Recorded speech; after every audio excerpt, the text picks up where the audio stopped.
KMPDU Deputy Secretary General Dennis Miskela says the union has no option but to resort to industrial action after the government failed to address their grievances. Miskela says that the constant meetings they've had with the government have been full of malice. So we held it, knowing that strike is not about a broken negotiation. A strike is the beginning of the negotiation. So if somebody can call you to negotiate, then don't throw away that goodwill. So we went for the meeting. But sadly, nothing came out of that meeting. Last week, we also called for a meeting. And as we are doing the meeting, when we step out, we find the CS addressing the media without even being briefed of the meeting. Again, we went for a meeting. We find ourselves that the PS has called for a meeting. Then the CS is doing another meeting. Then she has another one scheduled another meeting, discussing the same issue. And the union is not aware of all of that. So we end up wondering that, are they really serious about the negotiation? Miskela maintained that the strike will kick off tomorrow as initially announced, as the government had failed on its part. So there are a lot of confusion and lack of clarity and leadership in the ministry of who is in charge of what. You don't know when you have made progress, when you have not made any progress. So it's very, very frustrating to engage and negotiate with people who are all over the place. The strike begins on the night of Wednesday. The strike notice expires on Wednesday, midnight at 11:59. And that night, when you wake up on Thursday, there will be no doctor. Not because we don't love our patients, but because we are tired of seeing our patients dying from a broken down health system. We are tired of seeing our doctors dying because the system is so broken that it doesn't really care for them. The government has reiterated that it's doing everything within its power to ensure that the issue on delayed passports is resolved. Immigration PS Julius Bitok says very soon Kenyans who apply for the document will be able to get it in a month's time. In the next 3 months, hii mambo ya passport tunamaliza na kila mtu atapata passport within 1 month akiapply. Na tumesema kwamba tunataka watu waende huko nje. Mheshimiwa Rais ameniambia tuhakikishe kwamba watu 1500 waweza kwenda kazi huko nje, waende huko Australia, waende huko Germany, wengine waende huko USA, wengine waende Canada, na hiyo ni program yetu ya labor migration. Bitok further said that the issuance of Maisha number cards was a big step towards digitization. Maisha number ni namba ambayo watoto wanapewa wakizaliwa. Inaitwa social security number. Na hiyo namba watatumia primary, watumia secondary, watumia university, inakuwa ID number, inakuwa pin ya KRA, inakuwa namba ya maisha yake yote. Na hiyo inaitwa Maisha number. Na pia kwa Maisha number tuko na kitu inaitwa Maisha card, ambayo ni third generation ID, a smart card, ambayo tunapatia na sasa. Na nataka kuwaambia tuchukue hiyo smart card, inaitwa Maisha card. Alafu pia tuko na kitu kingine inaitwa Maisha digital ID, ambayo hakuna haja kutembea na ID sasa na simu yako. Hiyo ID inaweza kuwa kwa simu, unatembea na simu, unaenda bank.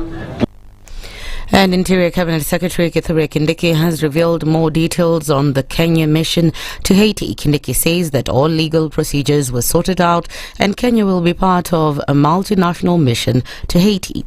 The CS noted that there was a small court matter, but it was resolved, giving the government the green light to deploy officers in Haiti. Kenya is expected to deploy at least 1,000 police officers to the Caribbean country of Haiti. The country has been overtaken by gangs who control key cities as well as other regions in the country.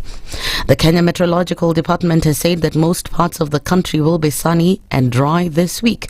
The department, however, said some areas may experience light to moderate rainfall, including central highlands, the south and eastern lowlands and the coast. Kenya Met said there will be high average daytime temperatures exceeding 30 degrees in several counties.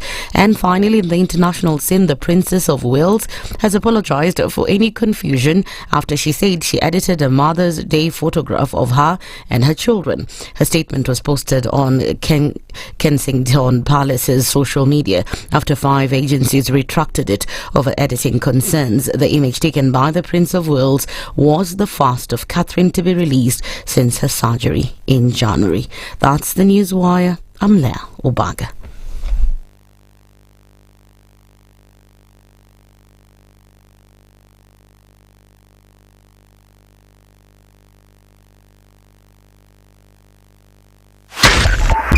.5 SpiceFM, Kisumu.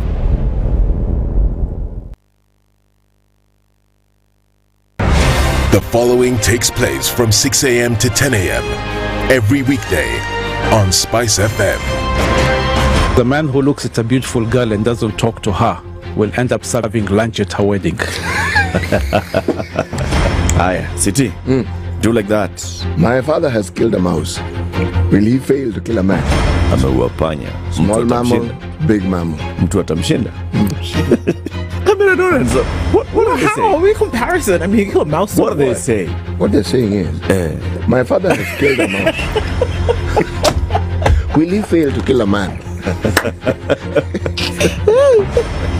Name, surprise. Someone's name. The name surprised you? No, the name is surprise.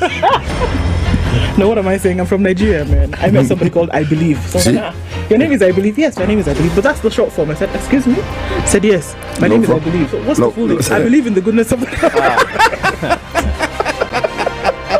The Situation Room, Kenya's biggest conversation. It's critical that people pay taxes. But then taxation has to have a limit. When you start overtaxing people beyond certain limit, then this is now we call robbery with violence. We are all struggling, but we don't show. If you're not doing well, shame on you. But you have to say, I'm broke and I'm struggling. We are not okay until everybody is okay. We are pretending to have political parties. Why don't we just be honest? And we say, these are the Luyas, these are the Kambas, these are the Kikuyus, and we find ourselves in Kenya. You know, with politics and leadership, no matter what you do, there will always be a complaint. There will always be the assumption that you're either stealing or you're not doing things right. As a leader, don't fear. If you know you're doing the right thing, you've thought about it, you've got an expert advice, do it, then understand later. This country, we don't need prayers. Prayers is between you and God. Good governance and thinkers who care about the country and not their stomach. That's what we need. Thus, if a lion shows you its teeth, it doesn't mean it likes you. It doesn't mean it likes you. It won't start. A liar calls as witness one who is either dead or far away. Say it in Kiswahili. Ben low, nin inte, yenin der, ayu markati kadikta. You know this character called liar. He has disturbed people. So when you tell him, who are your witnesses, he will take you to a place where it is difficult to verify. For someone like me who sweats a lot, I cannot survive there. Sweating is biblical. Good. And you must blame it on Adam, not me. Because Adam messed up and he was told, no, you fellow, you, by the sweat of your brow, thou shalt eat. The Situation Room, Kenya's biggest conversation.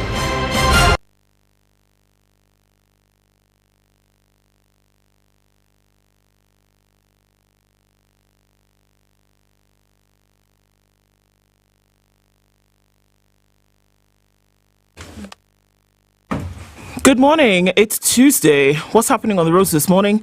There's a little bit of hold up already on Rilo Dinga Way as you get towards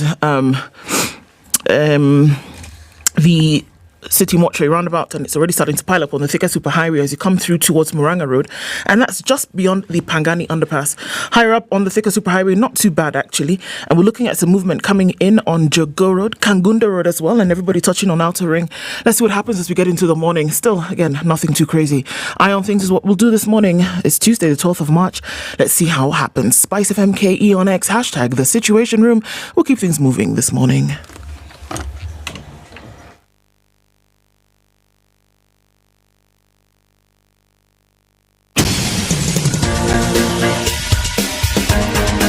This is The Situation Room, the home of hard-hitting political commentary and penetrating insights about the state of the nation. This is a talk radio experience like no other. The Situation Room, a place for hard truths, debates, and elevated conversations. The Situation Room, witty, political, engaging, deep, controversial. In the room, we have C.T. Muga, researcher, academic, seasoned political observer, a fountain of wisdom in these politically uncertain times. Ndu Okoh, Nigerian by birth, Kenyan by choice, communications expert, Pan-Africanist, a truth seeker and believer in people power, and Eric Latiff, agent provocateur, the man in the chair, seasoned journalist, news hound, a man who believes in punching up, not down. This is The Situation Room. the only way to start your It's day. Tuesday. It's the 12th of March, and I'm already almost halfway into the month. Can you believe it? January. Look at your mates. See how they do. Okay, now February and March have got it down to a T. Okay, you.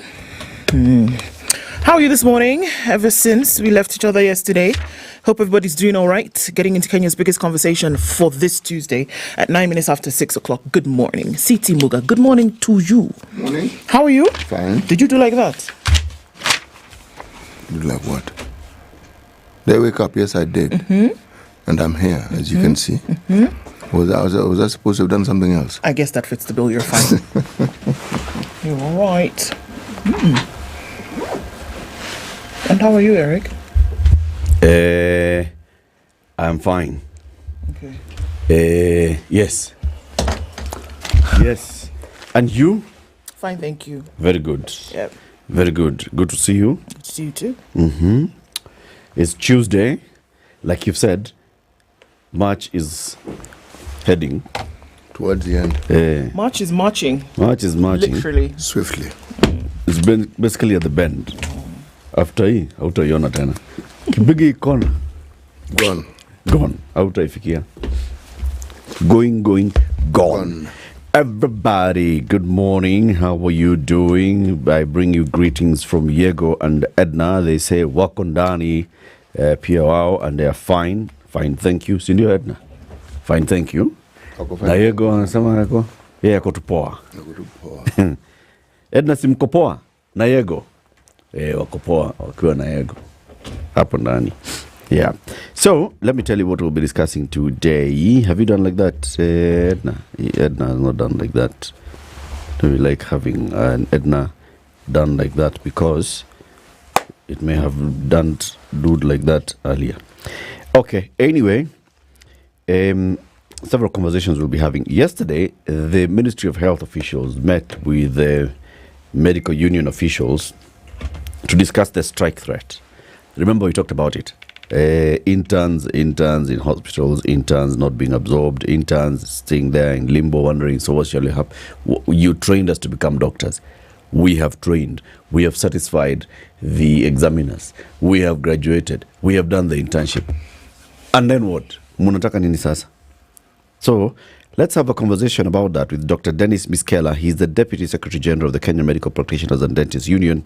The stand-up for our medical interns, why doctors want to strike. 7 o'clock, that's what we shall be discussing. And then at 8 a.m., we'll have a conversation about the NADCO report, Raila's AUB, where's the balance, what's happening. UDA Coordinator for South Nyanza Region, Kennedy Ondiek, joins us at 8 o'clock for that conversation. And then at 9 o'clock, we will talk about health again. Remember, health is devolved. Who champions devolution? The Senate. The senator for Uasin Gishu County, who's a former 2-term governor for Uasin Gishu, Jackson Mandago, is currently the chair of the Senate Health Committee. He'll come and tell us, Kenya, are we committed to improving health for all? That's the 9 a.m. conversation. Yote iko namna gani? Iko so-so? Iko so-so. Iko so-so? Very good. Livestream is up. Yes, it is on YouTube and Facebook. We are live streaming the show. It's 14 minutes after 6 a.m. Say hello to everybody. Tell us where you're tuned in from. We shall acknowledge your presence soon after Ndu tells us how hot it's going to be today.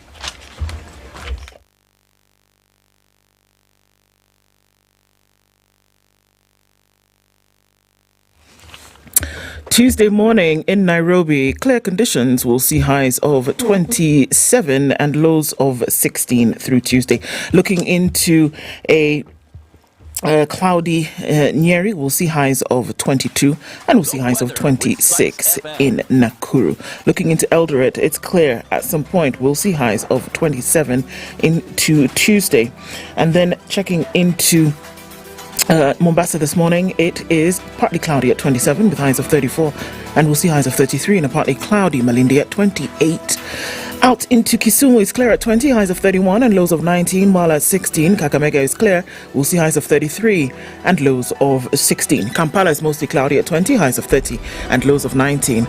Looking into Dar es Salaam, cloudy at 27 with highs of 33 and we'll see lows of 27. Mogadishu is sunny at 26, highs of 33 and lows of 26, while Addis Ababa at 13 is mostly clear, we'll see highs of 24. Johannesburg is clear at 14 with highs of 28, and we're looking into a mostly clear Lagos at 28 with highs of 34 and lows of 27. It's clear at 25 in Kinshasa, highs of 34 and lows of 24. All right, Beijing this afternoon, Tuesday afternoon rather, is 11 and sunny, highs of 15 and lows of 1. Paris is cloudy at 8 with highs of 11, and we'll see highs of 12 in a cloudy London, currently at 8. We'll round things off in New York. Monday night is clear at 7 degrees. Coming into Tuesday, we'll see highs of 12 and lows of 5.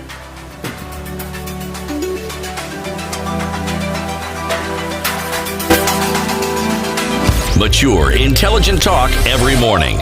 Spice up yourself.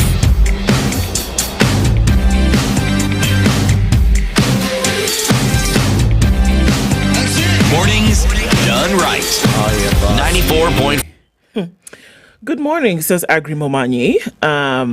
Good people, have a great Tuesday. Thank you so much. Education made easier walking into Tuesday from the beautiful city of Bemidji in Minnesota. Okay, so George Gashoiri says, happy Tuesday, everybody. Have a great day. Happy Tuesday, Spices. Tuned forward we move, right, Monica?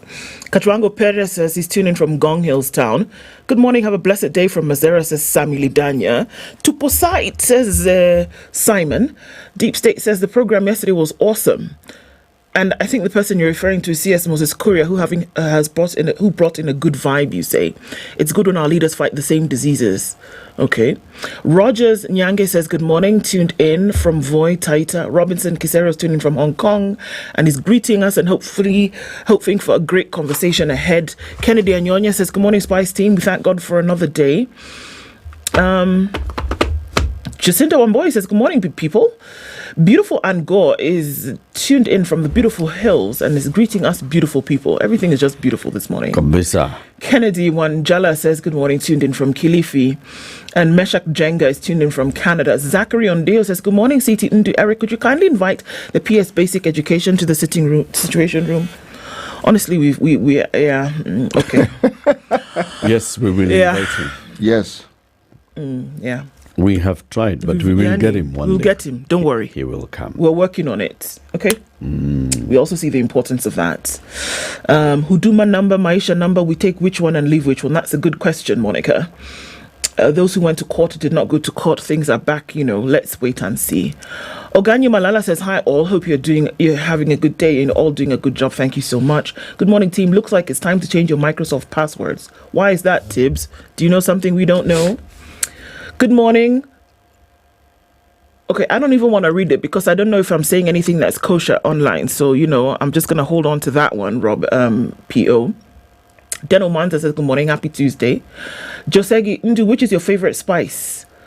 I have to think about that. There's quite a lot. The spices that we use for, ofe nsala, ofe ogiri. It depends. Many spices taste nice. Okay. Lillian Mongari says, good morning from Kikambala. Greetings from Kabitini Ward, Great SpiceFM Trio. Peter Moran, Jerry's tuned in this morning. Joe Mungai says, there is a nephew of mine who wants to go to Haiti, Juicy Yombali, and found out Kamakuna Biashara we could beat. Is it? Mashara and Jerry is also tuned in. Wairimo says, good morning, people. Ramadan Mubarak. Indeed, finally started yesterday. Peter Ray says, good morning, greetings from York in Pennsylvania. Everybody's online. Okay, let me just go through it really quickly. Peter Ray, Maxwell Mukiri. The Common Fox says, good morning, crew. Seychelles, where the Proverbs are from, is warm and sunny this morning, he says. Wilfred Odhiambo, have a good one, my country people, listening in from Northfield in Minnesota. And Nzavi and Bavik say, good morning, everybody, karibuni sana. And now to our Facebook. Actually, well, I'm sorry, guys. It's not that I mean no harm. I just need to... Get in touch with my Facebook. Exactly. Get in touch with my face. Okay, and I know that you guys are online this morning, so let me say a quick hello and thank you for always tuning in for sure. Benson Mumo is tuned in, we see you. Asaba Bright says, good morning, Spice FM. Ondigi is tuned in from Gusi and says, good morning, people. And Ondicho is tuned in from Kwamtusi, Mwingi, Karibuni Sada. Kabisa City.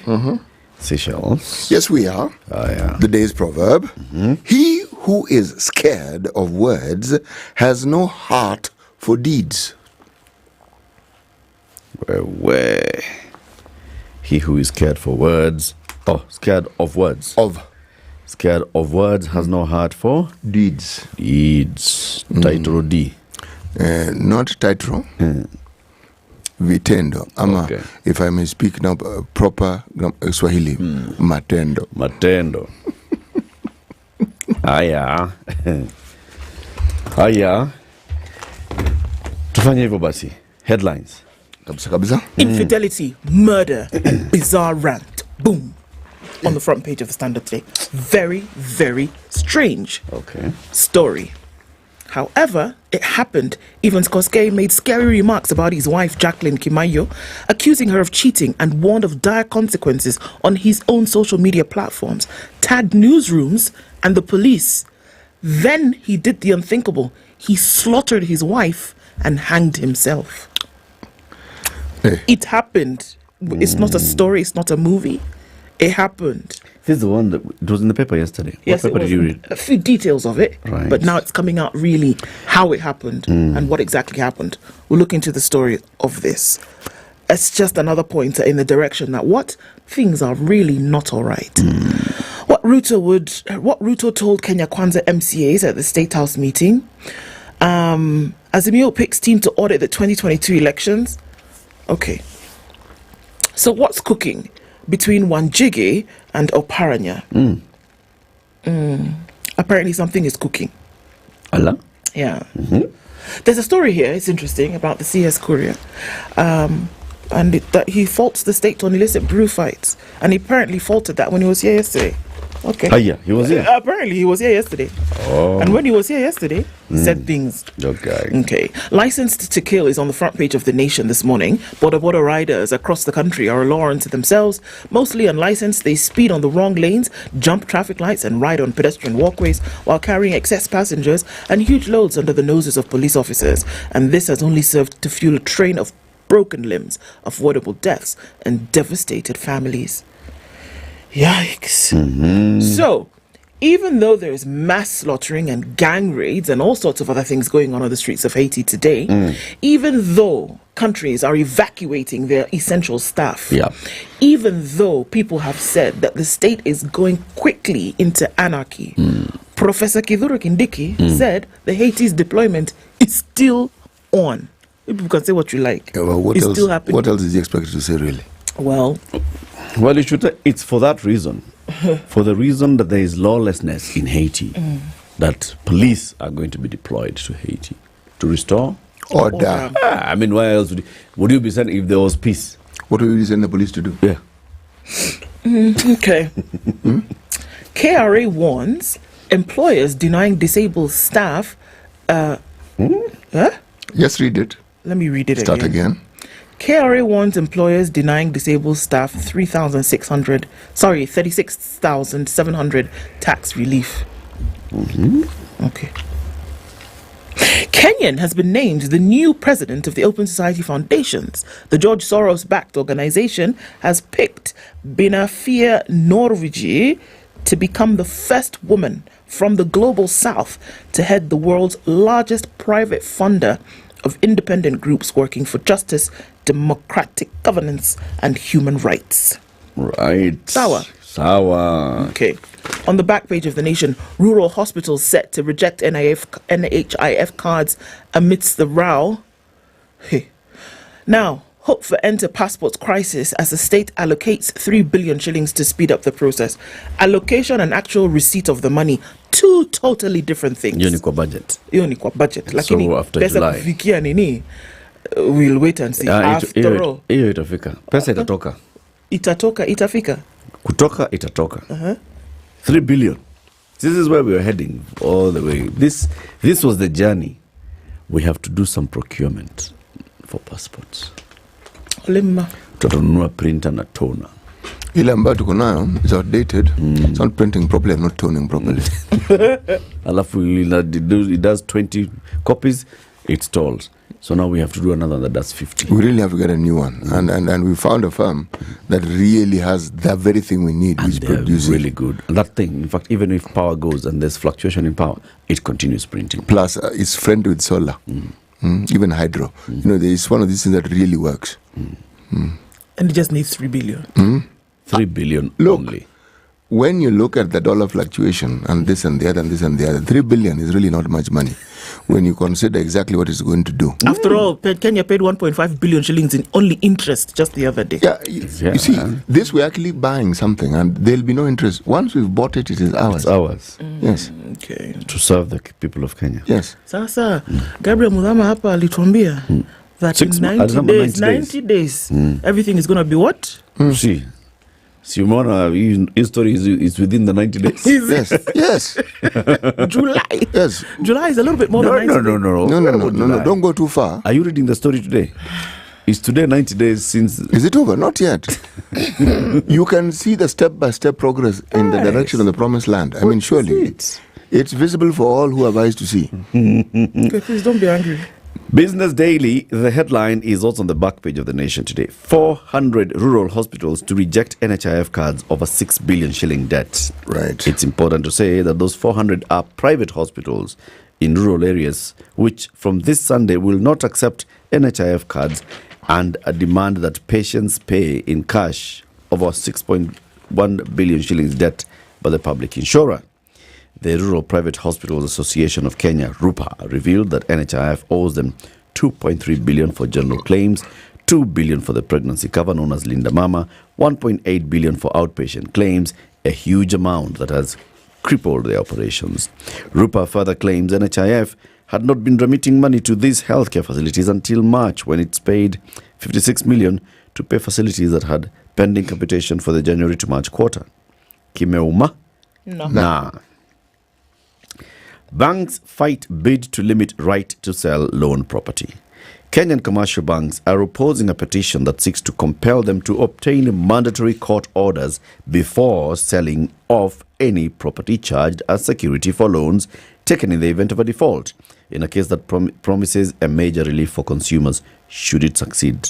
Someone has gone to court and said, I have taken a loan, I have defaulted, I had put in my title, my house, my land, my vehicle, my whatever as collateral. You don't just wake up and decide, weka kwa auctioneer. No. Get a court order. Banks are saying, aye, surely now did we get a court order to give you a loan? Surely. Cases in court. How lack of assets register has set up counties for looting. Several county governments may have lost assets valued at billions of shillings since the advent of devolution due to a lack of comprehensive asset registers, which has exposed them to looting. And you imagine that is by chance. Kerry embroiled in a 12 billion shilling tax dispute with Kenya breweries. Where? The taxman is embroiled in a 12 billion tax dispute with the Kenya Breweries Limited that arose from tax abandonment during the last years of Uhuru's administration. What is tax abandonment? Here. New administrators named for Naiva's family estate. The High Court has appointed Grace Waboi and her brother David Kimani Mokuha as co-administrators of the estate of their late father and Naiva's founder, Peter Mokuha. And then they have a photo here for the Business Daily, and it has several gentlemen who are pointing towards the sky, smiling, laughing, some of them even taking photos. Chief Qadhi Abdul Halim Hussein joins Muslim faithful in moon sighting yesterday in Mombasa ahead of the holy month of Ramadan. So Chief Qadhi says Ramadan begins today. City, the Star. Yes, top right-hand corner in teal green, free copy of the Star and my Gov. Okay. That is the headline. That's the headline. On the top right-hand corner in teal green. Okay. Then Kenya has joined the rest of the world in getting fatter. 1 in 8 people are now living with obesity globally. We in Kenya are not to be left behind. We have also decided Obesity is our thing. You must do this thing as well. So 1 in 8 globally. Globally. And Kenya? We are heading in that direction. Kenya is among the one. We are there. What? We are. And then, of course, there are people who are saying, there are significant challenges in implementing policies aimed at ensuring affordable access to healthy diets for all. Okay. Sisi iko na shida. Iko? Iko. Lakini hiyo shida si mbaya vile. Okay. To survive. Other headlines? According to this one, let me just mention that, according to WHO, the Lancet, they said 43% of all adults were overweight in 2022. So 43. 43%. Overweight. Yani ile weight ambayo nitakana umepitisha kidogo. Widow fights over who will bury husband's body. When Silas Igweta walked down the aisle with Grace Rigiri on 26th July 1959, they both committed to a marriage vow till death do us part. That death came in February 17, 2024, and is literally pulling wife and husband in different directions. Igweta, who died at the age of 100, had separated from Grace 40 years before he breathed his last. Apokose Sweda. Gachagua changes tact in bid to unite Mount Kenya. Deputy President, we are told, has changed the things he's doing, how he's going about it. It is the way to go. When you see the need for change, you change. Dismal. Bang in the middle of the paper. Dismal. They routinely blame Treasury delays for financial woes, lack of development. Who are we talking about? We are talking about county governments. Theft. ? Sorry state of county revenues. Indeed. Nearly all counties have failed to hit their own source revenue collection targets since 2013. And we wonder, do we really wonder? And why is that the case? Yes. How key counties performed on revenue collection. We can look at that later in detail. Okay. Tufanya namna hii, Ndu. Yeah. Tell us about traffic. Yes, Charlie. Okay. 28 minutes to 7. Good morning.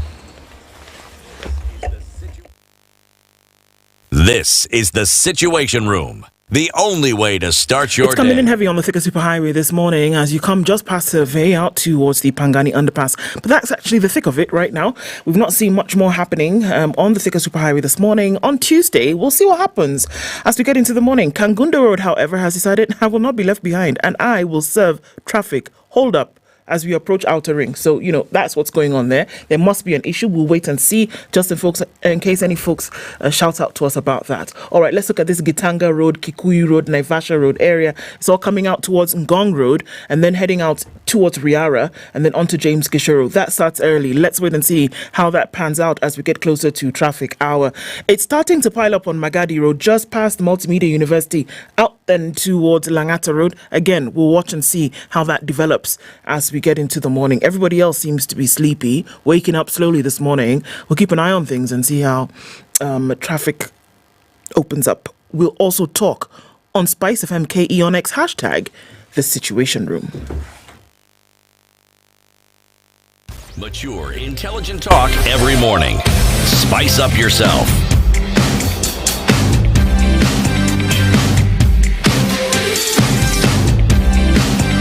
Mornings done right.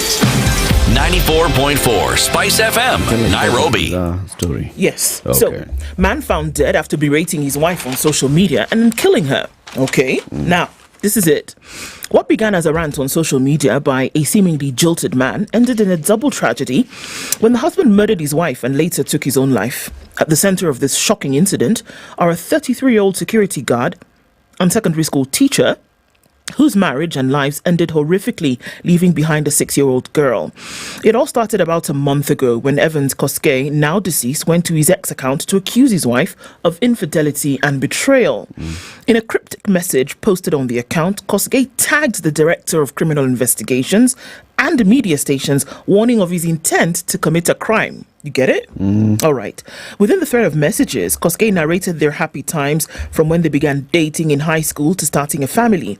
He explained that his wife became pregnant by him, one would assume. Okay. And they decided to move in together and start a family. Okay. He later mentioned that he opted to search for a job while his wife pursued a course in education.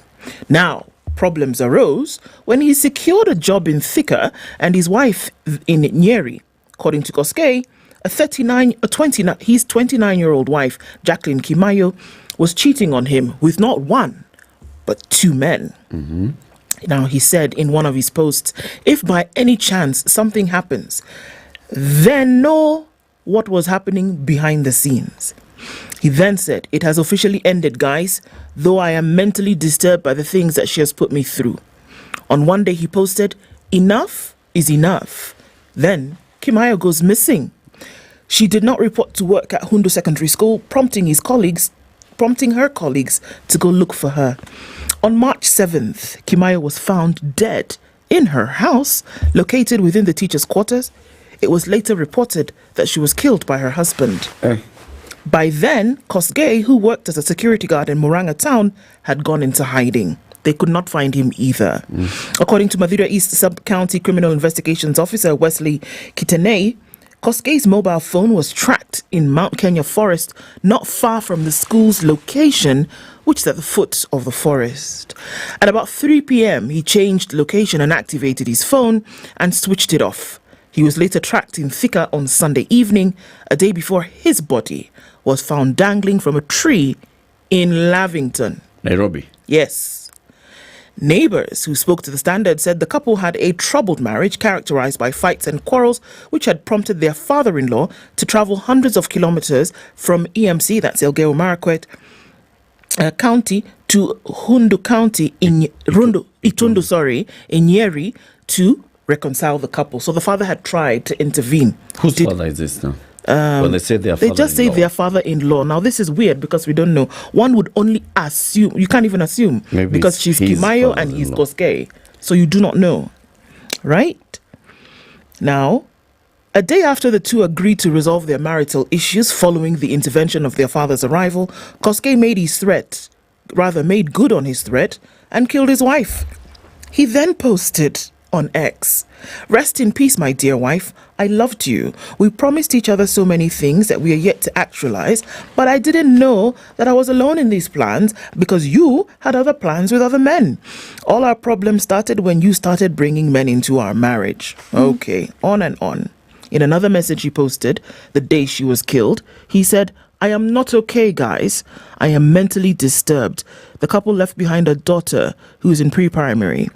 2. Both Kimayo and Koskei hail from Elgeyo Marakwet. Oh, my goodness.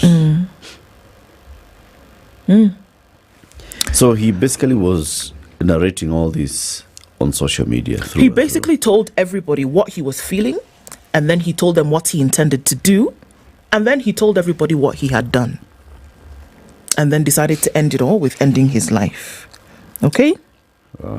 He also went ahead to publicize screenshots of private messages between him and his wife and those of the wife and the alleged lover. The body of Kimayo has since been transferred from Karatina Hospital mortuary to Elgeyo Marakwet ahead of the burial scheduled for later this week.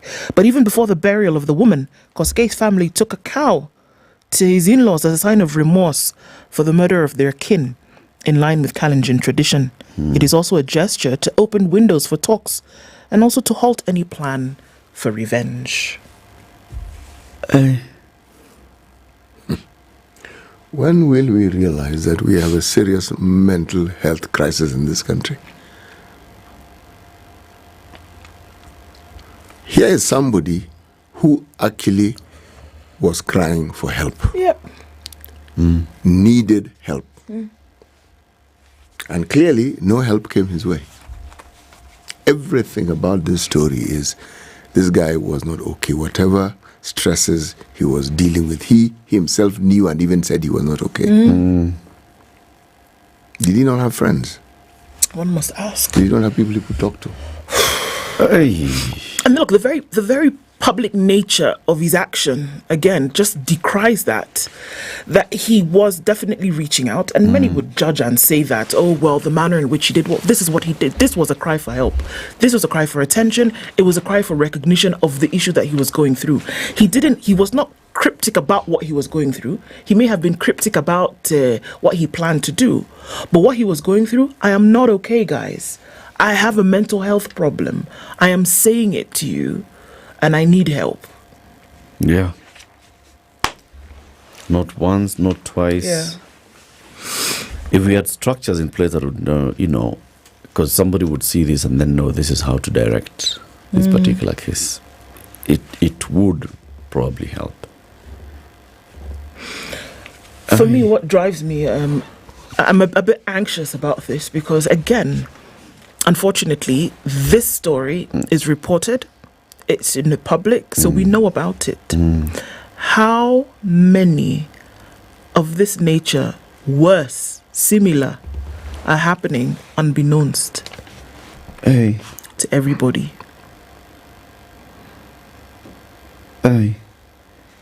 Yeah. It's a sad story. There's a case that's coming up in court today for determination.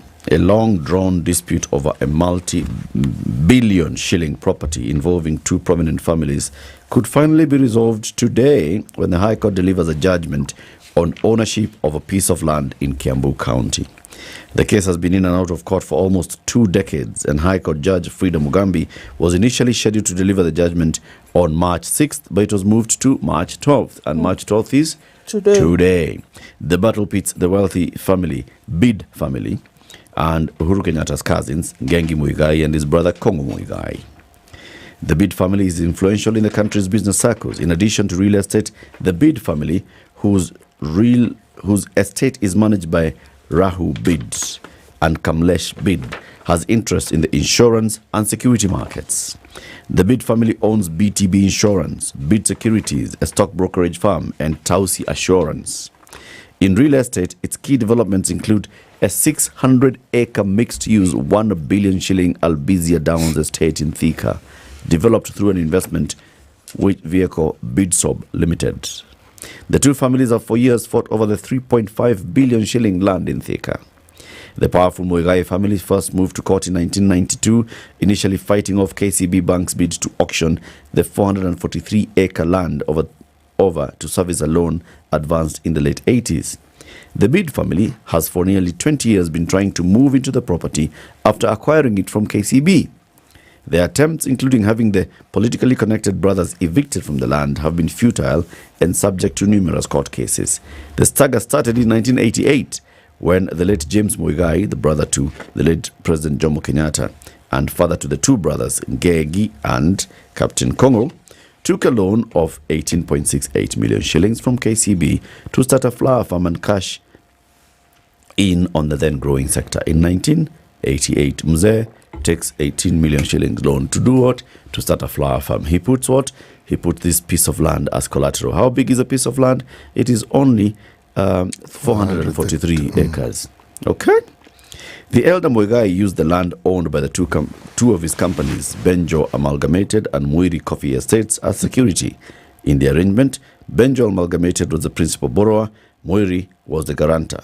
The flower farm and export business did not, however, take off, as had been anticipated, and the company soon ran into financial headwinds.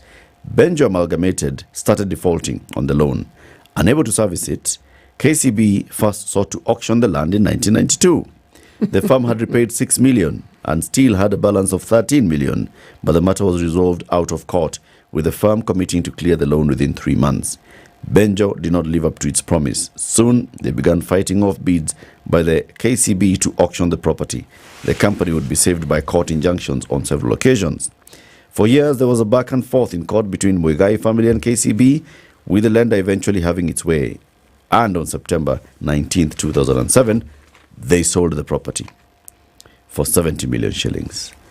The land was transferred to Bid on August 2008. But 17 years since then, the family has been going to court and saying, no, you Bid family, apana, you cannot take this land. Today, judgment comes out. It's 443 acres. Yeah. 443 acres. They bought it for 70 million shillings in 2007. Now it is worth 3.5 billion. Share? Lingus. Yes. Where? Right.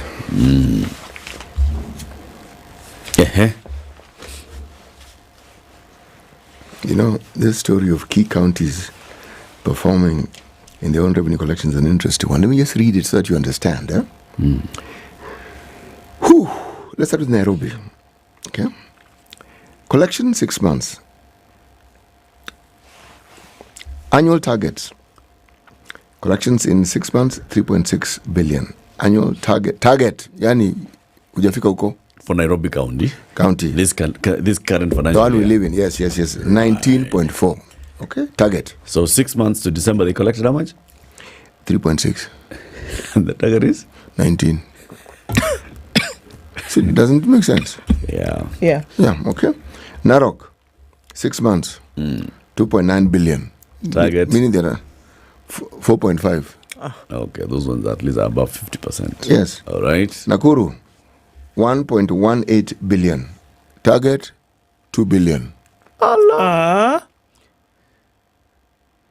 Okay. Their target is 2 billion, but in 6 months they've already done 1.18. Yes. So it's possible for them to reach the target. It is very possible, but what is of interest is Nakuru County has actually reduced its revenue collection By 50%. Yes. Yes. If you compare it with last year. yes, Last and, administration, rather. Yes, exactly. So there's that story. Kiambu, 1.6 billion collected so far. Target 6.02 billion. This one. Mombasa, 1.6 billion. Target 5.2 billion. Nyeri. Now we've left the billions. We're now in the hundreds of millions. Okay. 570 million. Target 800 million. Homa Bay, 566 million. Target 2.9 billion. Yeah? Homa Bay work at a revenue target of 2.9 billion shillings. Yes. Is the target from Homa Bay? Yes. Wow. Meaning the economy in Homa Bay, they are collecting even more than Nyeri. Now this is of interest. Their target is high. Nyeri. The target is higher. 2.9 billion is their yes, target. It's higher, yes. And their collection isn't bad. They've done what? $500 million. They've done $500 million towards in Nyeri. 6 months. Okay. So you wonder. Kisumu, 426 million. Target 1.6 billion. So you're saying the Homa Bay economy seems to be bigger than the Kisumu county economy. Yep. Okay. Laikipia, 425 million. Annual target 850 million. Bungoma, 422 million. Target 868 million. Now, why did Laikipia? Yes. Laikipia's target is 800. 800. Yes. Why did they reduce their target? I don't know. Because they had hit $1 billion shillings. They had hit $1 billion shillings. The discussion that would be of interest is when you look at the previous governments that preceded the ones that are now in power, what they did in terms of their collection, you would have assumed that if indeed they had revamped the economy, that an incoming government would be collecting more money than they were collecting, isn't it? Yeah. That would be the, should we say the simplified anticipation or expectation? But it's clear that simplified anticipation isn't going to work out, okay? But what is also interesting is whenever we talk about targets, there's very rarely do I read or hear of a discussion about what realistically they can actually forget target. When you say target, how do you arrive at this target? What forms? What forms the basis of your understanding that this is what you could reach? Because it could sound like a lot of money, but at the same time it could be a pipe dream. It could be something that you actually cannot collect. But I guess Commission on Revenue Allocation comes up with some formulas which they help give to counties to sort of like figure out what it is they can do with the money. But if I were to anecdotally speak about wealth creation, not wealth creation for the counties, wealth creation from individuals who work within county governments, then one could argue that perhaps the revenues that ought to be collected, perhaps, who knows, goes elsewhere other than where it should go. Perhaps. The worrying bit here is that for all these counties, the target is actually in the budget. Yes, it is. So they are spending based on that target. Yes. Nairobi, for example, has budgeted and is spending money, is basically, issuing contracts and all based on a 30 billion shilling budget with a target of on-source revenue of 19 billion shillings. Do you see a problem already? Now imagine if they don't hit that target by 6 billion shillings, and you've already committed that. Precisely, and people have rendered services. Based on that money. Yes, and people have made deliveries, and now you owe. Where's that money to pay them going to come from? Pending bill story. Pending bill story. This is really the heart of the story, isn't it? Yeah. And it's not a problem that is suddenly going to go away, is it? It's not. The national government is leading with that. National government already it's leading with that. The budget policy statement says we want to, come up with a budget of 4.2 trillion shillings. Precisely. And how much are we collecting? How much are they collecting? They've just done 2 billion, and they want to raise their target to trillion. Yes. Right? Yes. The parliamentary committee in its report said, we note that you have not been hitting your revenue targets. Yes. But we approve that you create a budget of 4.2 trillion. So, essentially, yeah. It's just crazy. No. It's absolutely crazy. There's no question about it. It's really, really, really bizarre. Horrible. Bad. It's bad. Ndu. Haiti mission still on, CS says, despite escalating violence. The Kenya government has maintained that despite the escalating violence in Haiti, its police officers will soon be heading there.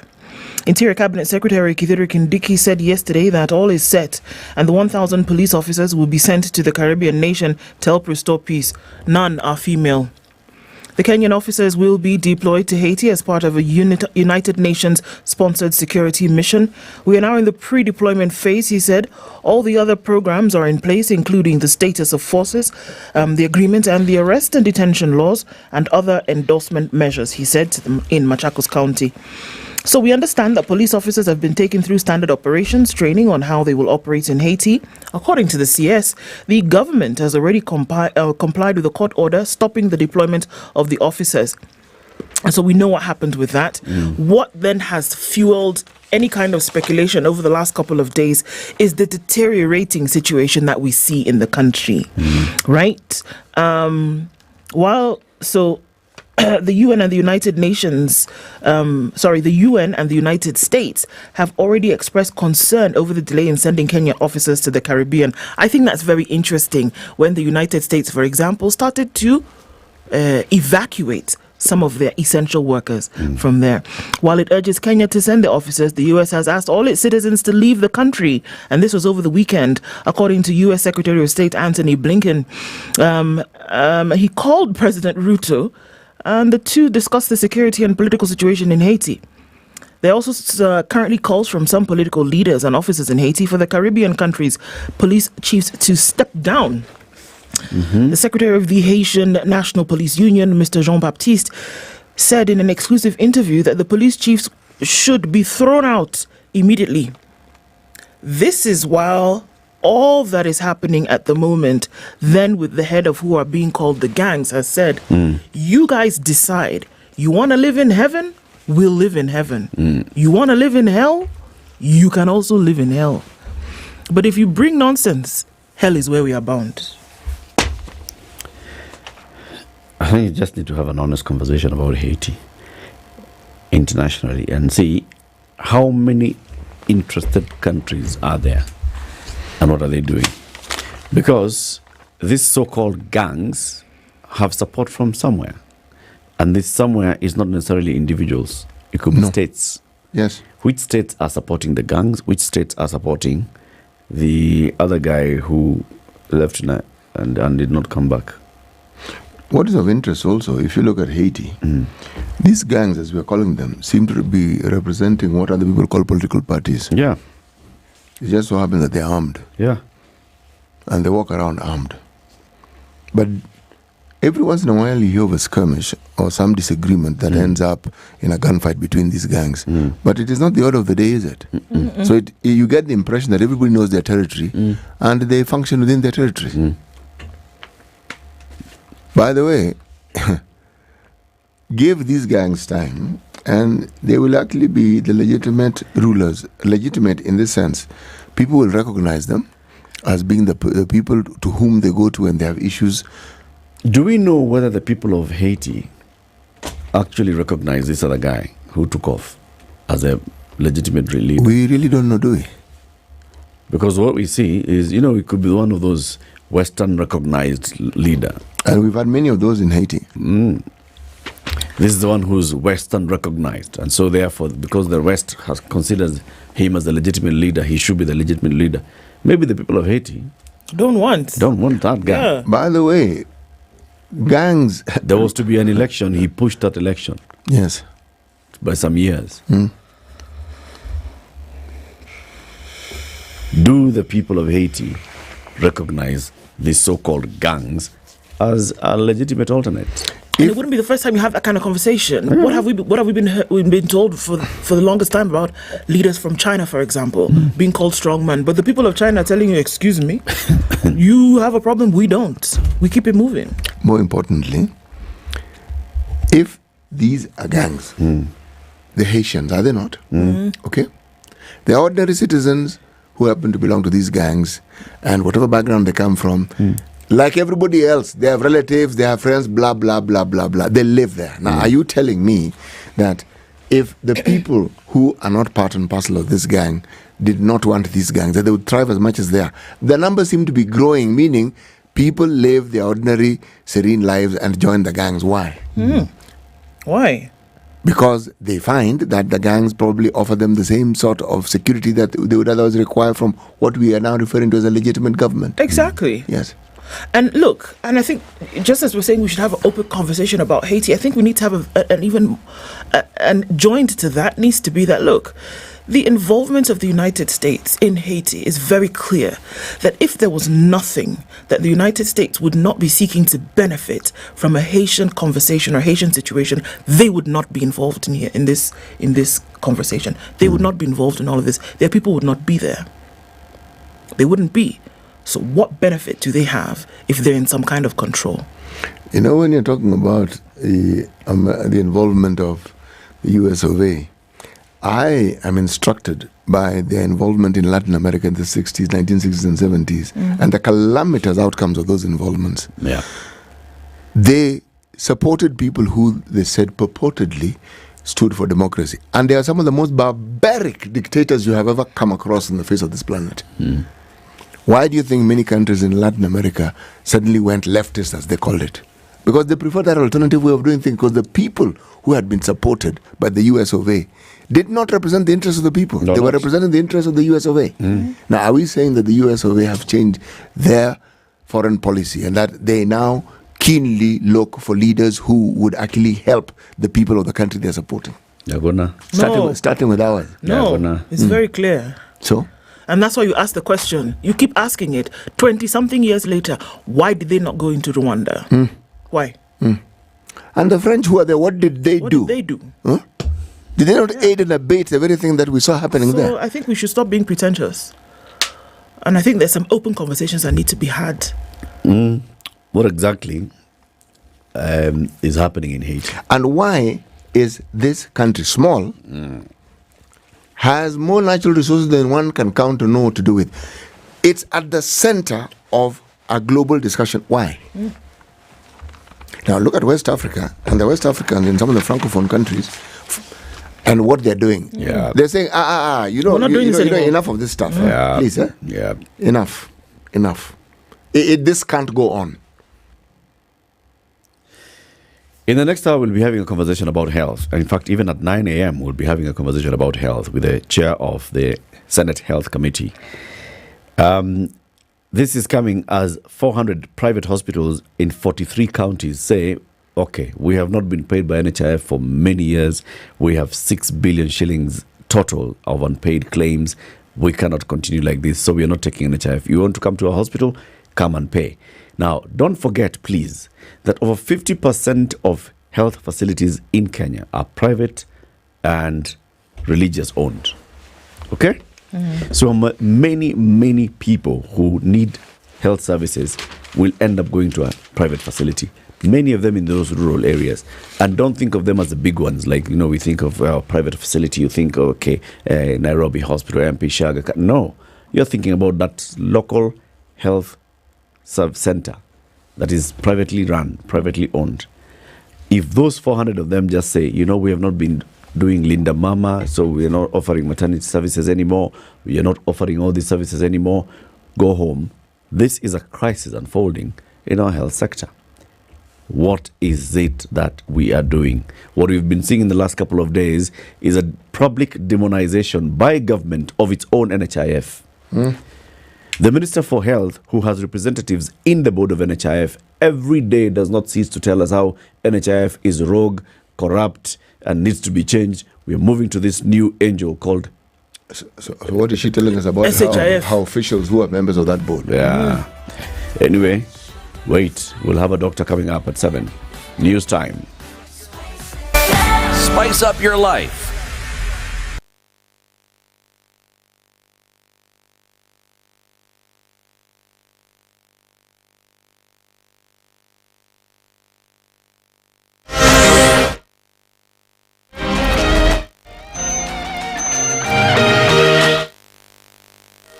Good morning, this is the Newswire. I'm Leah Ubaga.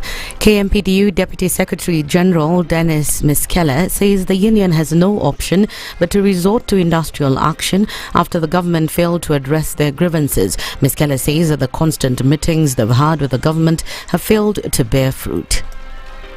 So we held it, knowing that strike is not about a broken negotiation.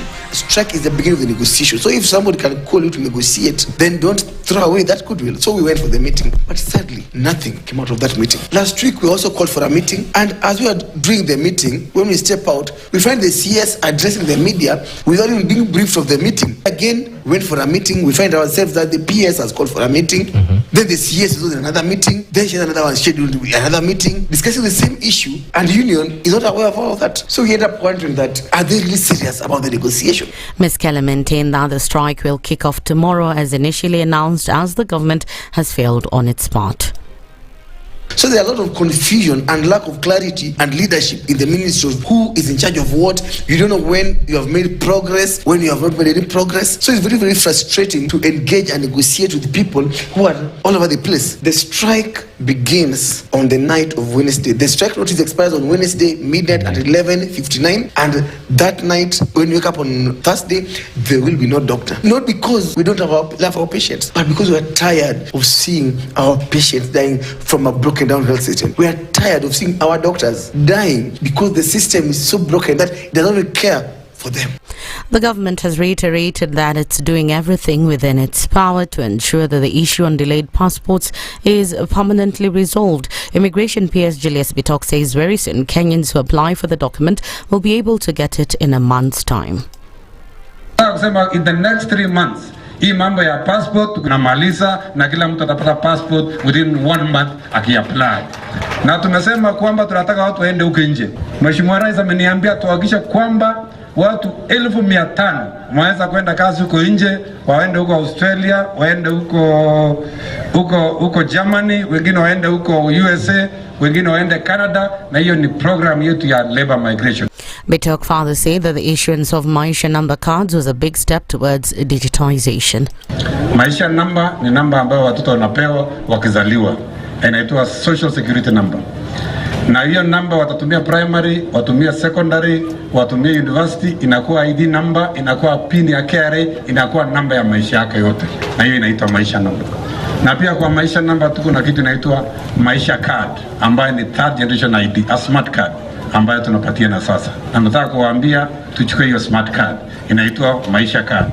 Alafu pia tuko na kitu kingine inaitwa Maisha digital ID, ambayo hakuna haja kutembea na ID sasa na simu yako. Hiyo ID inaweza kuwa kwa simu, unatembea na simu, unaenda bank.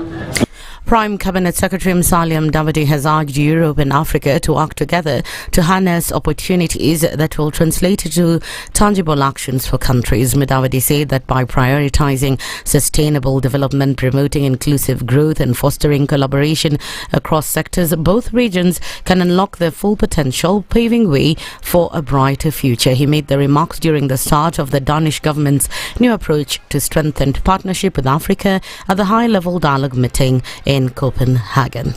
There's very little trade amongst African countries themselves. We have the Africa Continental Free Trade Area, but the percentage of intra-African trade is very little. So that means the connectivity levels are poor. That should be a niche that Europe should capitalize on. And finally, brace yourself for a sunny and dry week. The Kenya Meteorological Department, however, says some areas may experience light to moderate rainfall, including central highlands, the southeastern lowlands, and the coast. The Kenya Met said there will be high average daytime temperatures exceeding 30 degrees Celsius in several counties. That's the Newswire. I'm Leah Ubaga.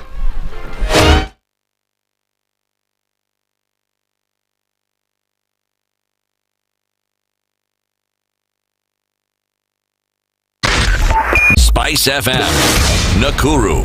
All right, where are we at? A few minutes after 7 o'clock. Let's see what's happening on the streets this morning. The Thika Superhighway, we saw just some movement coming in from Survey, but that seems to have built up quite some. Now, beyond the Outer Ring Junction, coming in heavy from around Garden City Mall. Let's see some movement coming from Githurai, but that's flowing freely smooth. No problems there. Limuru Road looks all right as you come in then through towards the Gymkhana.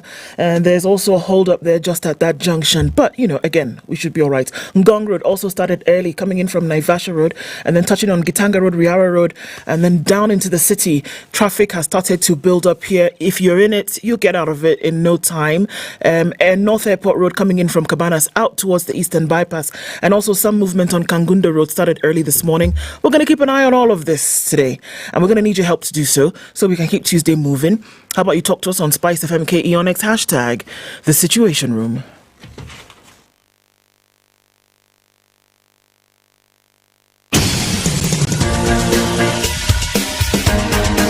This is The Situation Room, the home of hard-hitting political commentary and penetrating insights about the state of the nation. This is a talk radio experience like no other. The Situation Room, a place for hard truths, debates, and elevated conversations. The Situation Room, witty, political, engaging, deep, controversial. In the room, we have C.T. Muga, researcher, academic, seasoned political observer, a fountain of wisdom in these politically uncertain times. Ndu Okoh, Nigerian by birth, Kenyan by choice, communications expert, Pan-Africanist, a truth seeker and believer in people power, and Eric Latiff, agent provocateur, the man in the chair, seasoned journalist, news hound, a man who believes in punching up, not down.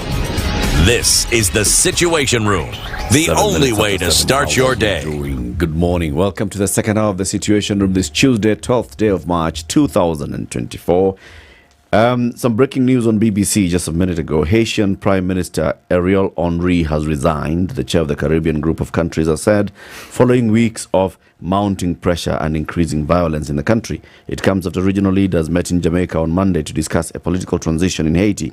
Henry is currently stranded in Puerto Rico after being prevented by armed gangs from returning home. He has led the country since the former president's assassination in July 2021. So the developments in Haiti. Prime Minister, stranded in Puerto Rico. I said, there are worse places you could be stranded in. No, I think it's interesting that he has resigned, actually. It is. I think it is. Yeah. It's interesting. Yeah. Yep. Interesting. Yep. Let's see what happens. Follow those developments.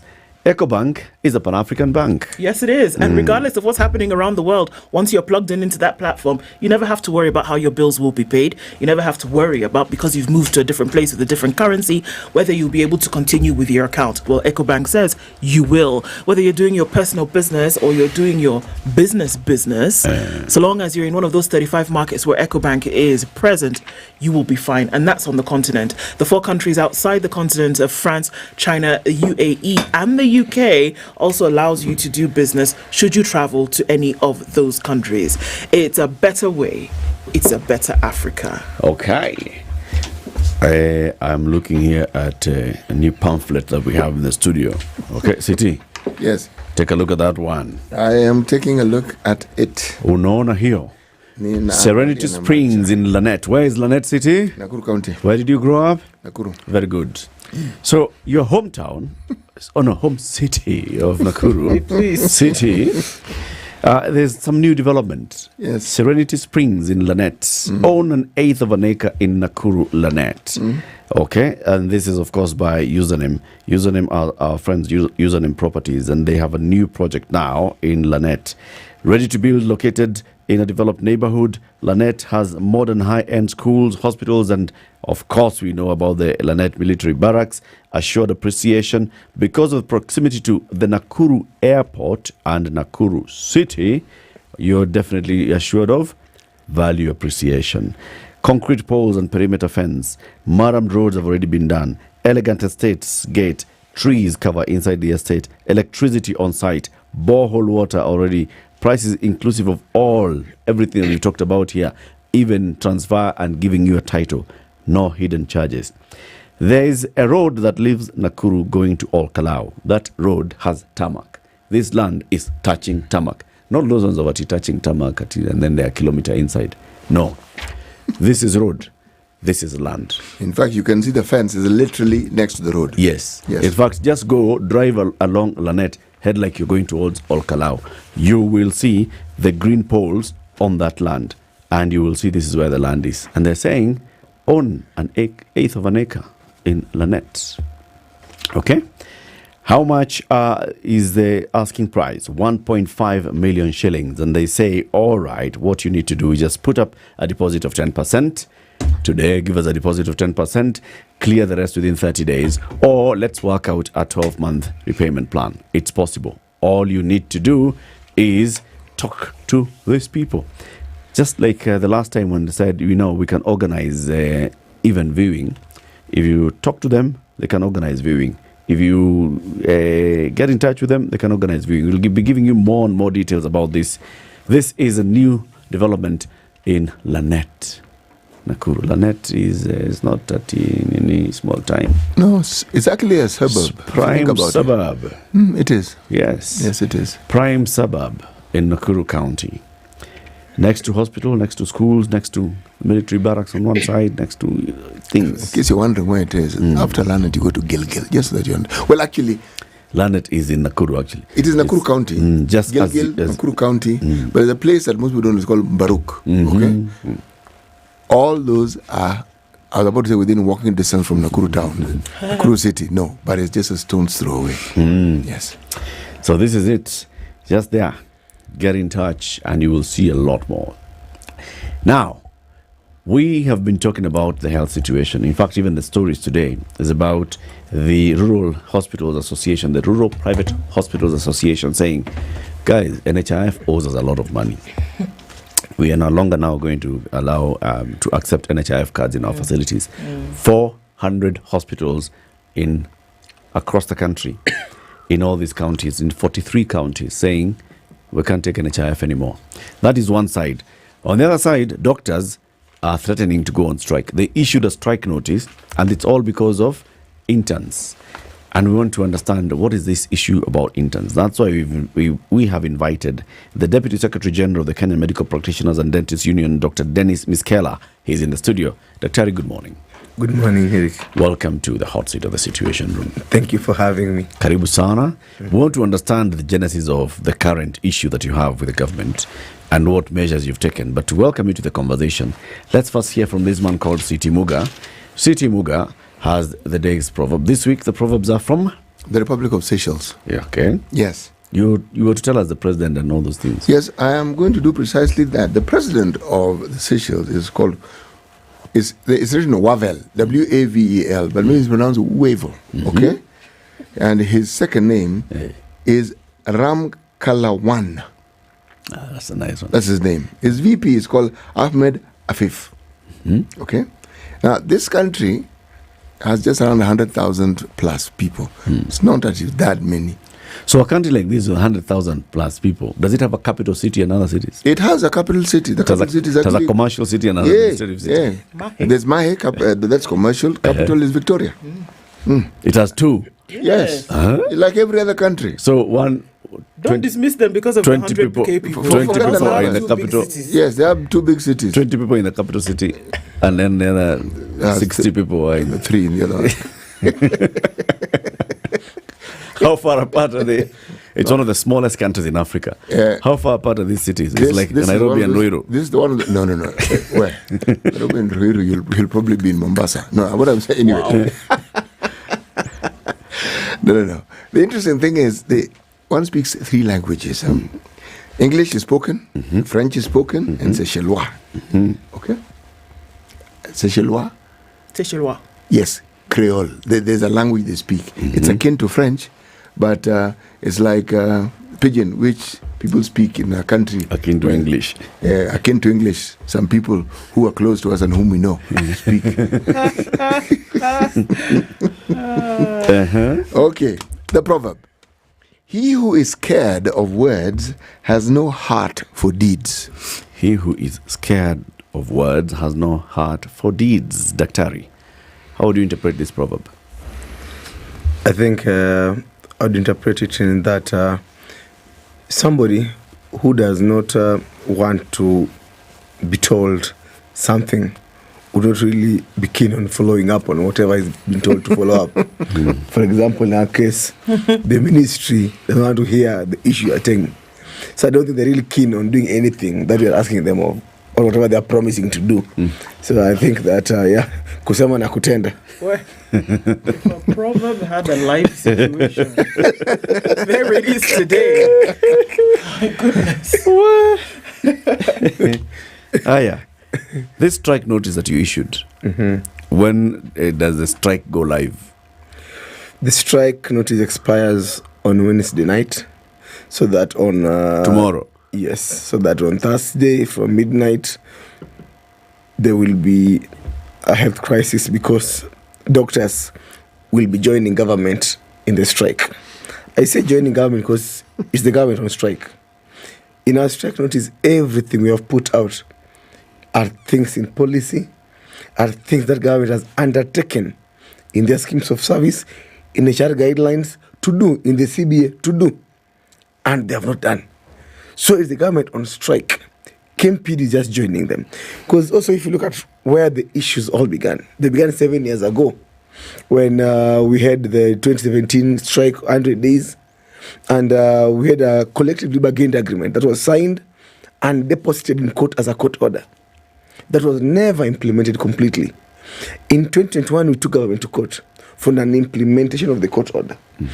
And the court told them that, go ahead and implement this is a court order. They did not implement it. Then come 2022, our members told us to call for a strike, which we did call for a strike.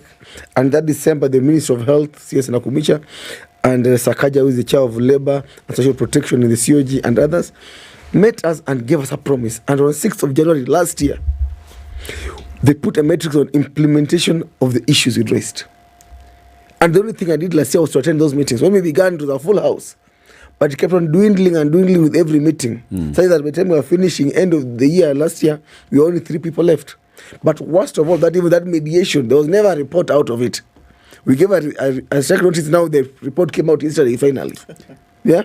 So there was completely no reason at all. And what also triggered now this situation was that the interns, the clear internship policy developed by the ministry that every year the number of medical interns who come out, 1,000 approximately, they should be posted 30 days after graduation, because these are people who have done 7 years in medical school. They have graduated. The only thing they don't have is a license to practice without supervision. So they work, yes, but they're answerable to their supervisors, who are medical officers and consultants. So when you don't allow them to go for the mandatory internship, they can't locum, they can't do anything privately, they can't go abroad. Let's start there. Take us through this whole concept of internship. Start from you have been admitted to university to go and study medicine. Take us through that. I'll even start better. Okay. I'll start that you have been in nursery school. You've been in primary. And I've been told, work hard, be disciplined, and you go to a good high school. You work hard, be disciplined, go to secondary school. You go to high school, you're the most disciplined child as school captain, working hard. You're told if you work hard, you'll achieve anything. You read Ben Carson and his books, think big and all that stuff, get motivated. Then you finally pass and get an airplane. And we carry you on the shoulders in the villages and the media. What do you want to be? A neurosurgeon. So this child believes that finally hard work does pay. Yes. Then you attend medical school, 7 years of grueling work. In between that, after the strikes for lecturers and every other thing, you take 8 years. 8 years? Yes. In university? Yes. Okay. In all this time, the only thing you're learning is how to be a doctor. You work, you study all the time. There's nothing else they're teaching you. Then you finally graduate as a 27-year-old. All your other colleagues graduated in other courses and lives are moving on. 4 years earlier. Yes. Some of them are even married with children and all that. You're 28, then you're being told, now wait, we want to post you for internship. It's compulsory. So you go to the medical council and you spin a wheel and randomly select where you're being posted across the nation. To a government facility? Yes, and some private. Okay. So you can't say that I want to go near home so that I can operate from my mother's house. No. You can be from Kakamega and you end up in Lamu because Kenyans are everywhere. So you don't determine where you're posted? Determine. So you have no luxury of choosing a convenient spot. Okay. Then you sit now, the waiting game starts now. Nobody's explaining to you from June last year when you're ever going to get posted. What do you mean?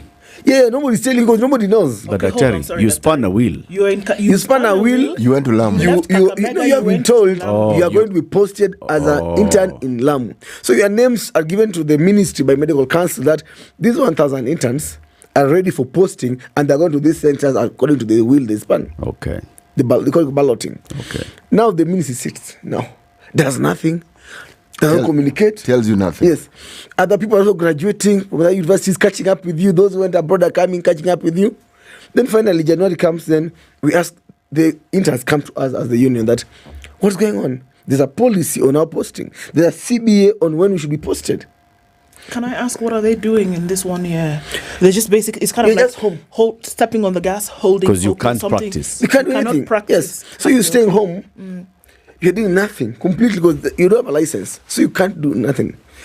In those 8 years in medical school, you have learned no other thing. You're 17 when you joined, or 18. You have no other skill except just to stay home. And somebody generally tells you that, wait, we'll post you in February. In February, early February, they say, yes, by February you'll get posted. So what do? You start looking for houses wherever you have been posted for accommodation. So you go wherever, look for a house, pay a deposit, take a loan telling your friends that I'll pay you end of April. Because I'll earn. Because now there's a plan. Even the short-term gigs that you could have gotten being a front office or whatever, you say, no, I won't be available because my internship is starting in February. End of February, and my journey to becoming a doctor will... Yes. Now you find yourself, February has ended, and there's no posting, and there's nothing. Instead, someone tells you that, oh, this is now unaffordable, I'll change the law. Instead, you have to wait for July as we look for money to finally post you. In the meantime, I might have to change the law to make you affordable. So everything else is flipped. That's what the interns have found themselves in. Yet we know.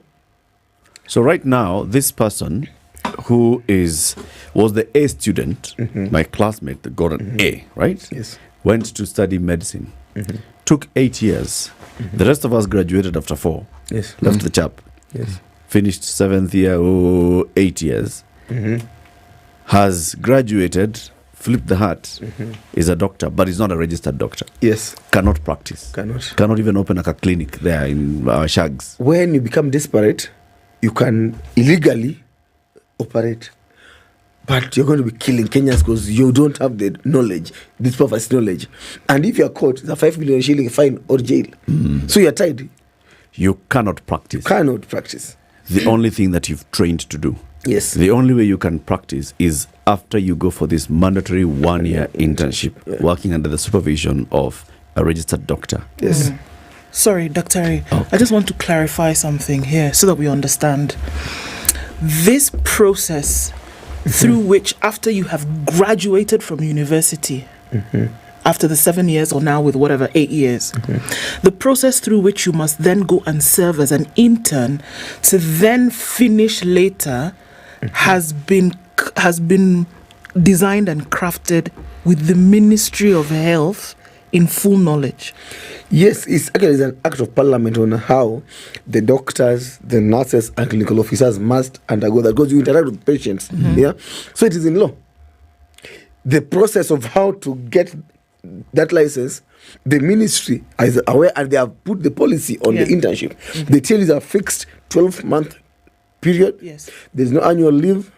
And when you fall sick or as a lady you get pregnant, when you take your maternity off, nobody will extend for you. Yes. You'll have to work for free for the moment to cover for the days you fell sick or for the days you fell pregnant. I've lost intern women who you're pregnant and you want to work up to the last day because you want to have extra. And this young lady just collapsed in theatre and died, doing a CS for another pregnant lady. So their plight is so dire. They can do 48 hours non-stop, back to back. As a doctor, from 2012, I've done my master's training. There's no period I found more challenging than the internship period. Okay, so they are aware of this process because they were in the process of instituting it. Yes. Okay. Yes. So when the interns have sat up, because like now the current cohort that we are dealing with today has essentially been out of active anything for a year. Isn't it? Yes. Since they've gotten their posting to wherever, they've gotten their posting notification. Yes. Okay? Yes. But they have not reported Yes. because ministry is saying, wait, we'll come back. What's the reason that the ministry is giving that you can actually see that maybe would make some sense as to why these interns then have not been called to their post of duty? I think it's just sharing competence, for lack of a better word. Why do I say so? Because in the Ministry of Health budget, there's a budget on internship, there's a budget of training for paying school fees for the specialists who are in training. But every year before budget is read, there's a process of making the budget. And at one point, the government meets itself, the treasury, which is also part of government, in Mombasa. And everybody defends their line ministry. They said in healthcare, we are putting 150 billion. Decide why KNH should get 20 and not 23, and why this 3 billion will go somewhere else. So you all defend the budget and the budget lines. The Minister of Health just did not defend that budget line on internship and training. So when Treasury goes back, they're like, what are we knocking off? Because you have to pay China their money. We struck off some of those budget lines. So right now we find ourselves in a place where there's no budget line for internship and for paying school fees. Yes. Wait a minute. Yes. Which budget? The supplementary budget or the initial budget? The main budget line did not have the issue, and the supplementary budget even struck off now the training. Yeah. So when the budget for 2023-2024, yes, that was passed by Parliament, yes, assented to by the President, yes, did not have money allocated for paying interns. Yes, neither for training and even for training those who are going for their masters and all. Yes. It did not have it. And that's why when the Ministry of Health said that they normally they post them, then they tell them to wait for 3-4 months, then when July comes, they pay them in arrears. But now the head of public service gave a circular that do not commit government to debts or don't commit to expenses when you don't have cash at hand. That's what I now cause this all quagmire. Now they're being told that you cannot even post the interns, you cannot even give commitment to the school fees of the master's students because you didn't ask for the money, there's no budget allocated for it. Why did they not ask for the money? Because they're incompetent. They could have gone and defended the budget line. Can't be. That's what they do. The only new people in this ministry are the CS and the PSS. Everybody else has been there before. You know, Daktari, Eric, there are the technical people who work on this paper. It's not the CS at Inakumicha who sits every night and at Isa saying 12 plus 5. But do you think that by accident that we have had interns going for the last 60 years, posted every other year? This is the first minister and to then post suddenly interns. this time there's not. Then this time round, all of a sudden, there are no interns. Somebody must have intentionally failed that. Because also I know that there have been conversations around the interns' pay. But, we could have it. So what about if we don't post them and we have a backlog? Then finally they become so desperate that some of them will consider doing the internship for free because you just want your license and go. Then before you know it, the internship period is not paid for. Maybe that's what they could be pushing towards, driving the members to be desperate enough to at one point consider. So we can reopen the CBA. Yes. And then to renegotiate again. Because I've seen letters. Deal with the reality. I've seen letters to that effect. I see. You get that? Yeah, no, the most tragic thing around it that 27% of our healthcare workforce in this country are interns. Kenya is grappling with a serious shortage of healthcare workers. For example, the nurses. WHO says that 25 nurses should see 10,000 Kenyans. We have only 8 nurses seeing that number. And what does it translate to? When you have a sick patient somewhere in JTRH in Kisumu, then you'll be told, stay behind and feed your patient, stay behind and wash your patient, stay behind and give your patient drugs. Because the 2 nurses are not going to run an entire ward of 70 mothers giving birth. Or when you're told that you should have doctors in 1 to 1,000 ratio, and you have 17,000, 1 to 17,000. What does it mean? Every day when you go to that hospital, you are going to choose as a mother on this child who falls sick at night. Will I go for my daily wages as a mama fua, or will I spend the whole day queuing in Kenyatta? Because you know that the moment you go, you'll have loved to lose one. So you choose to go for your wages. You come back, this baby has diarrhea and dehydrated and died when you're away. Or when you're told as a man that you have this kind of a surgical procedure, but the queue is 3 months ahead. So you have this thing complicating, but the theatre space is full because you have one surgeon running an entire. Or when you have 100 oncologists, cancer doctors, serving 55 million Kenyans, 1 to 500,000. What does it mean? That yes, you have told me I have cancer. In Homa Bay, I have cervical cancer. But for me to access a doctor, I will see this doctor in 2-3 months as the cancer gets worse and my mind goes crazy. I have this disease and there's no doctor, nothing going on. Those are the realities that Kenyans have to live with every day because of a broken healthcare system.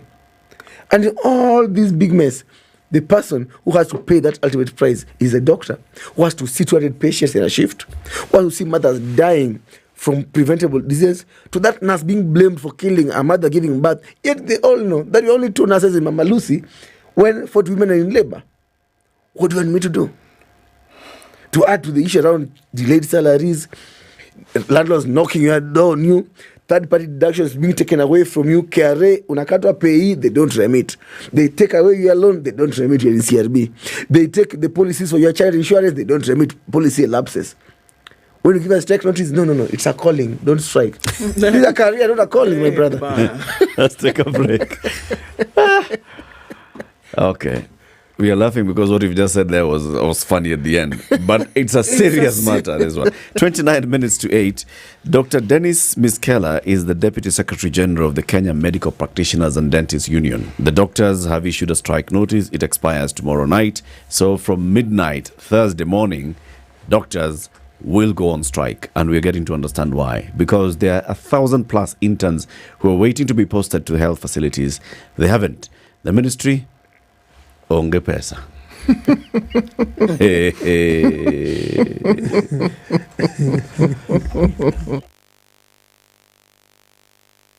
This is the Situation Room, the only way to start your day.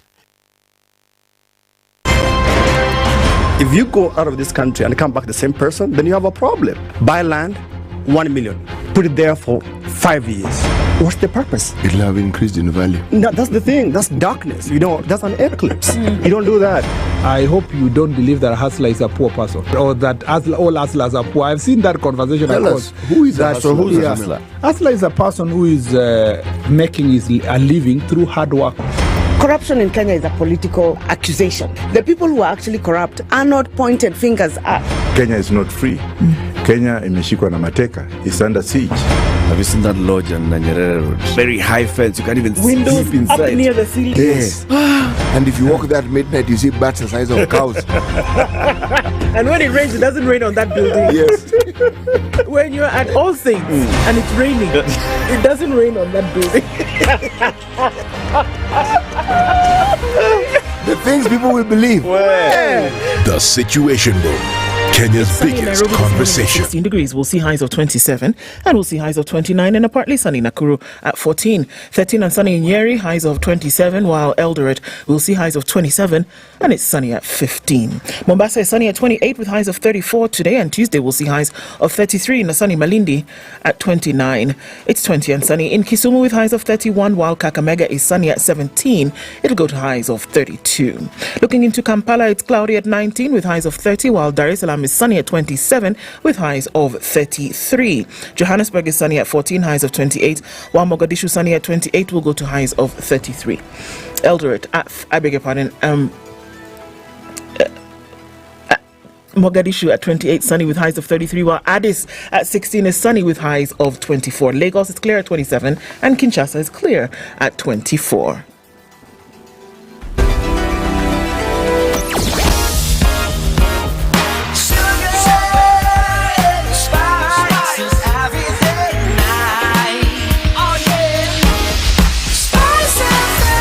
Spice up your life. All right, Kangunda Road, just past Mama Lucy. Traffic there this morning as you're getting on to Outer Ring.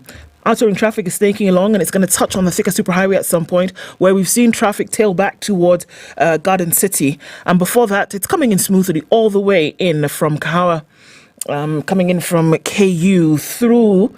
And then you get to that junction, and then it's going to slow down some because traffic is bumper to bumper. Limuru Road is busy, as is Kiambu Road. Coming off of Waiaki Way, there's some traffic. Everybody getting into the CBD this morning. And as you're coming off Langata Road, you'll find bits and bobs of traffic which you can get through. Not an issue, at least not for now. We're getting into traffic hour proper. Let's see what happens as we do that. We'll talk on SpiceFM KE on X. Hashtag The Situation Room.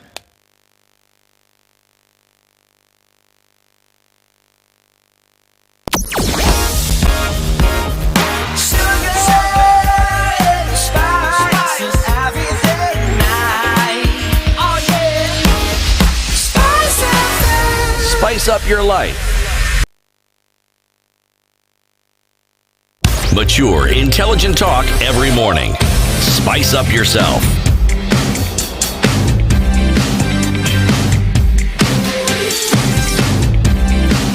We're back to continue our conversation for the next 25 minutes with Dr. Dennis Miskela, the Deputy Secretary General of the Doctors Union. So you see those children that we celebrate, to hoist up in the sky and we say, yeah, this passed very well. And we ask them, so what would you like to become? And they say, I'd like to become a neurosurgeon.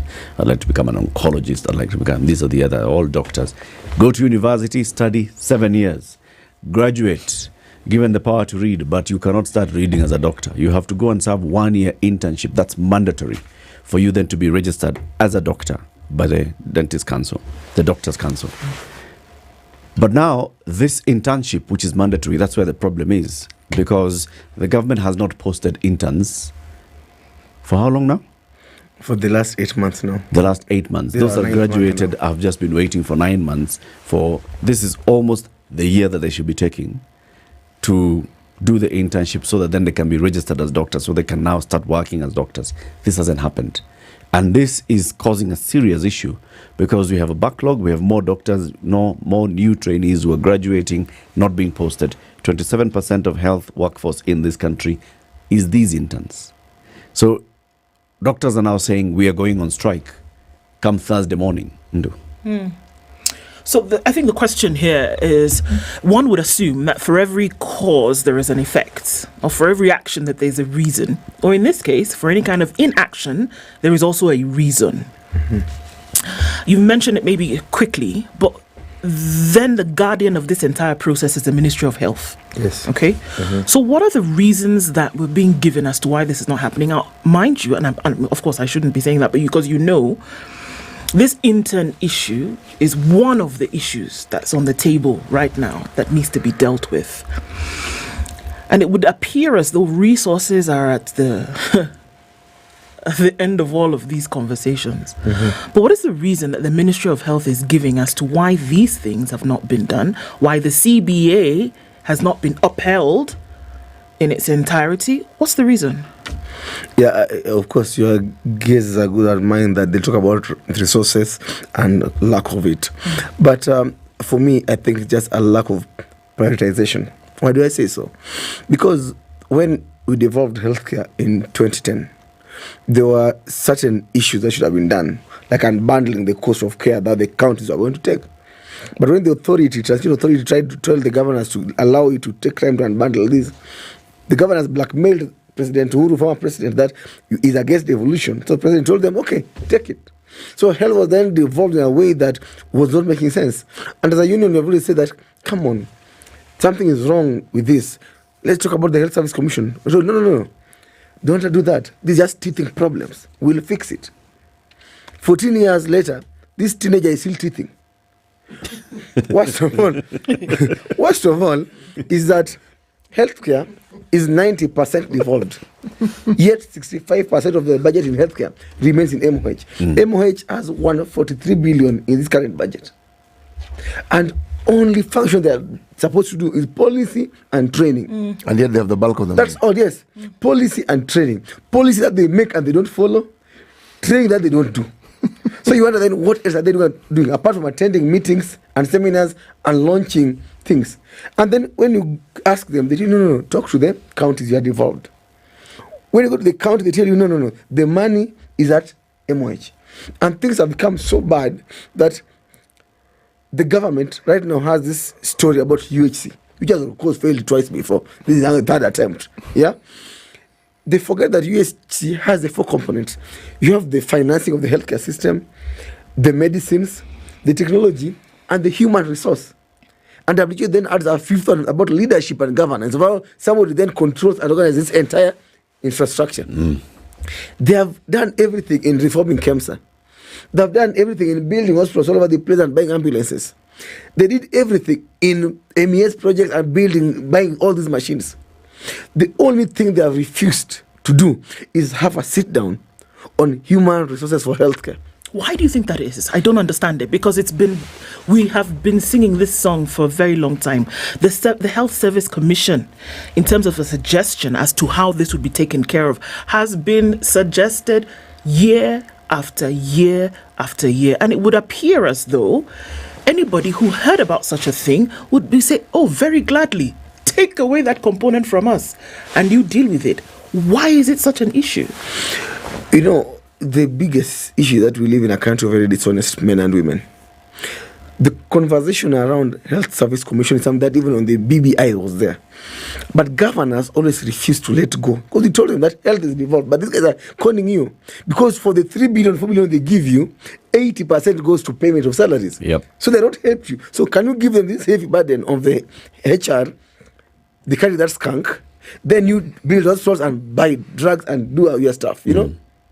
And they refused. So for the longest time I used to wonder that, why would you accept to carry this big burden? But I discovered that in the last year, when we're now going through the mediation, and part of the mediation process was the issue around the basic salary component in the 2017 CBA that is not implemented. So the counties were told, can you bring the payroll and show us that you implemented the basic salary? The data was full of ghost workers. Ghost doctors and nurses. Yes. But it was the doctors now, because they're analyzing for my members. Then we said, no. Let's go to the IPPD Nairobi, because every month they have to do returns on staff so that the COB, control of budget, can then allocate the salaries. IPPD also was full of ghost workers. So a county can say that I have 50 doctors, while on the ground he only has 20 doctors. The other 30 are salaries just being taken by ghosts. We call them nyawawa. You know? That's the biggest challenge. That's why they are never going to allow the HR function. The HR function of a commission. Because teachers have a commission, police have a commission, judiciary have a commission, everybody else. So they need to have a centralized way of running healthcare, except in the counties. Actually, they're keen to now telling a county to run a university, to manage professors and all those things. Because ECD, they're very well. They've built very beautiful ECDs. We've challenged them. Why can't you then run dispensaries, community health promoters, and health centers? Then let the complicated referral system be managed. I had to give a practical solution. In Kisumu County, 86% of their budget goes to paying salaries. And they were flagged the other day by the auditor. 86%? Yes. They're not following the PFM Act of the 3070 rule on development. If Kisumu County surrendered GOTRH, Russia, to national government at a level 6, that 86% would drop to 29%. Just with that one act? That's one act. So we've challenged them that let the labor-intensive bit of it then focus on the preventive primary health care. It will make a lot of sense that way. But it's like playing a guitar to a goat. Enters this side, outside. And then when KMPDU gives a strike notice, they're being told irrational demands. Oh, it's a calling. Or an essential service. Is it only essential when I'm offering a service, but not essential when right now my members don't have a medical cover because somebody is there wasting more lack of it. Sat down, made the Social Health Act, and added a rider that the enhanced scheme for the civil servants has been scrapped. Then they don't offer a solution until you go to your employer, who is the same government, to give you an alternative. And yet they're the ones who have actually made the decision of scrapping that. At that time, they don't take away your medical allowance that they're using it to give you an enhanced cover. Now, right now, we don't have a medical cover. I have a doctor in TRH suffering from lung cancer. We had to fundraise on Sunday. A surgeon in Kericho, liver cancer. We had to fundraise. This year alone, I've lost 4 young doctors to suicide because of the mess that they're being put through by this country. In KU, TRH, I have consultants being put on 1 month contracts, 3-week contracts.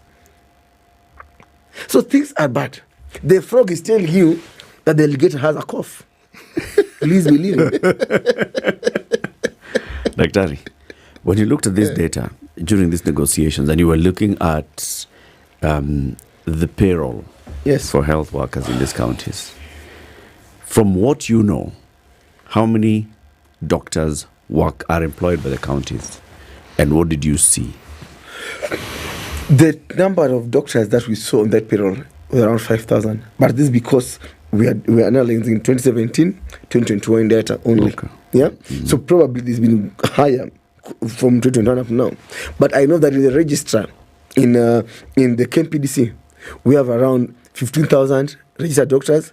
But remember that some of these have gone abroad, some left. So some are not even but they're still in private. Yes, yeah. Some are in private sector and all that. So actually, you can end up maybe around 5,000-6,000 doctors in public health facilities. Yeah, and sometimes we feel as a union that there is an intentional plan to collapse public healthcare system in this country. Why?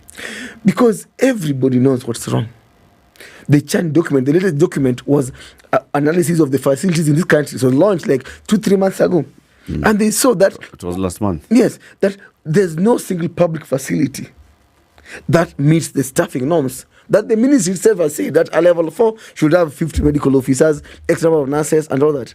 They don't have that. Yeah. Then if you know that's the problem, you have done everything else except fix the problem. Then right now there are studies that have been shown that Kenyans right now are then being pushed intentionally to go to private hospitals. Because public hospitals are no longer working. You go there after waiting for so long to see a doctor. Then finally you see the doctor. Then they send you to the laboratory where there's no equipment. You have to go outside. You come back with the results. Then they tell you now, go buy the drug because you don't have the drug. All this time, this coffee farmer in Embu has faithfully paid the NHIF. Or compulsorily been forced to pay their shift. You get that? Then this mother decided that next time I fall sick, I will not waste my time queuing at this. Yeah, go to religious level 4. I just go to a private hospital directly. You go to private hospitals, of course. I tell you that their money capitation has not been given to them. 6 billion worth. Yeah, they have seen patients. Nobody has. These are business people. In private now, it's business. Yeah, you tell them you're not going to send them that money. They then end up being forced to leave. Forget about the GST private hospitals in town that you can talk about. They have to sell this cow that they're milking. They have to sell this land that they're tilling to go for a private for poor people. The mushrooming clinics in the estates and the villages. Yeah. Because now they can't afford the high-end private. They go for the private for the poor. Who over there, apart from serious hotel facilities with the chicken in the diet, there's nothing. Because the one doctor who owns it, or one nurse, or the nursing home is everything. He's a surgeon, he's a manager, he's an accountant. Because NHF can't allow him even to employ anybody. So we must know that when somebody opens a private clinic, you cannot control for them the cost. How drives the cost of care up. This guy opened this for business. A butcher opens a butchery because they want to make money, not because they love you. You get that? So for us to drive to bring down the cost of care, this UHC they talk about, we have to find ways of driving the patients back from private to public hospitals, which they don't want to allow that. Some of the big boys in this town are those who own those private hospitals. So it makes sense for them to collapse the public healthcare system to make private work and how to challenge Kenyans. It's good to have a nice road. But when it is bad, I see you guys planting maize and trees on the road. It's good to have education. When a child fails, they can always repeat. And I see you guys chasing headmasters and carrying twigs when schools fail.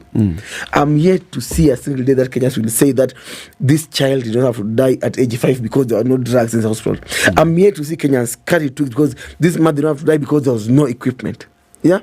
They just say that God has plucked the best from the garden will meet in heaven. But this same God cannot be allowing children to die at 5 in Kenya and Japanese to live at 100. Not the God that I worship.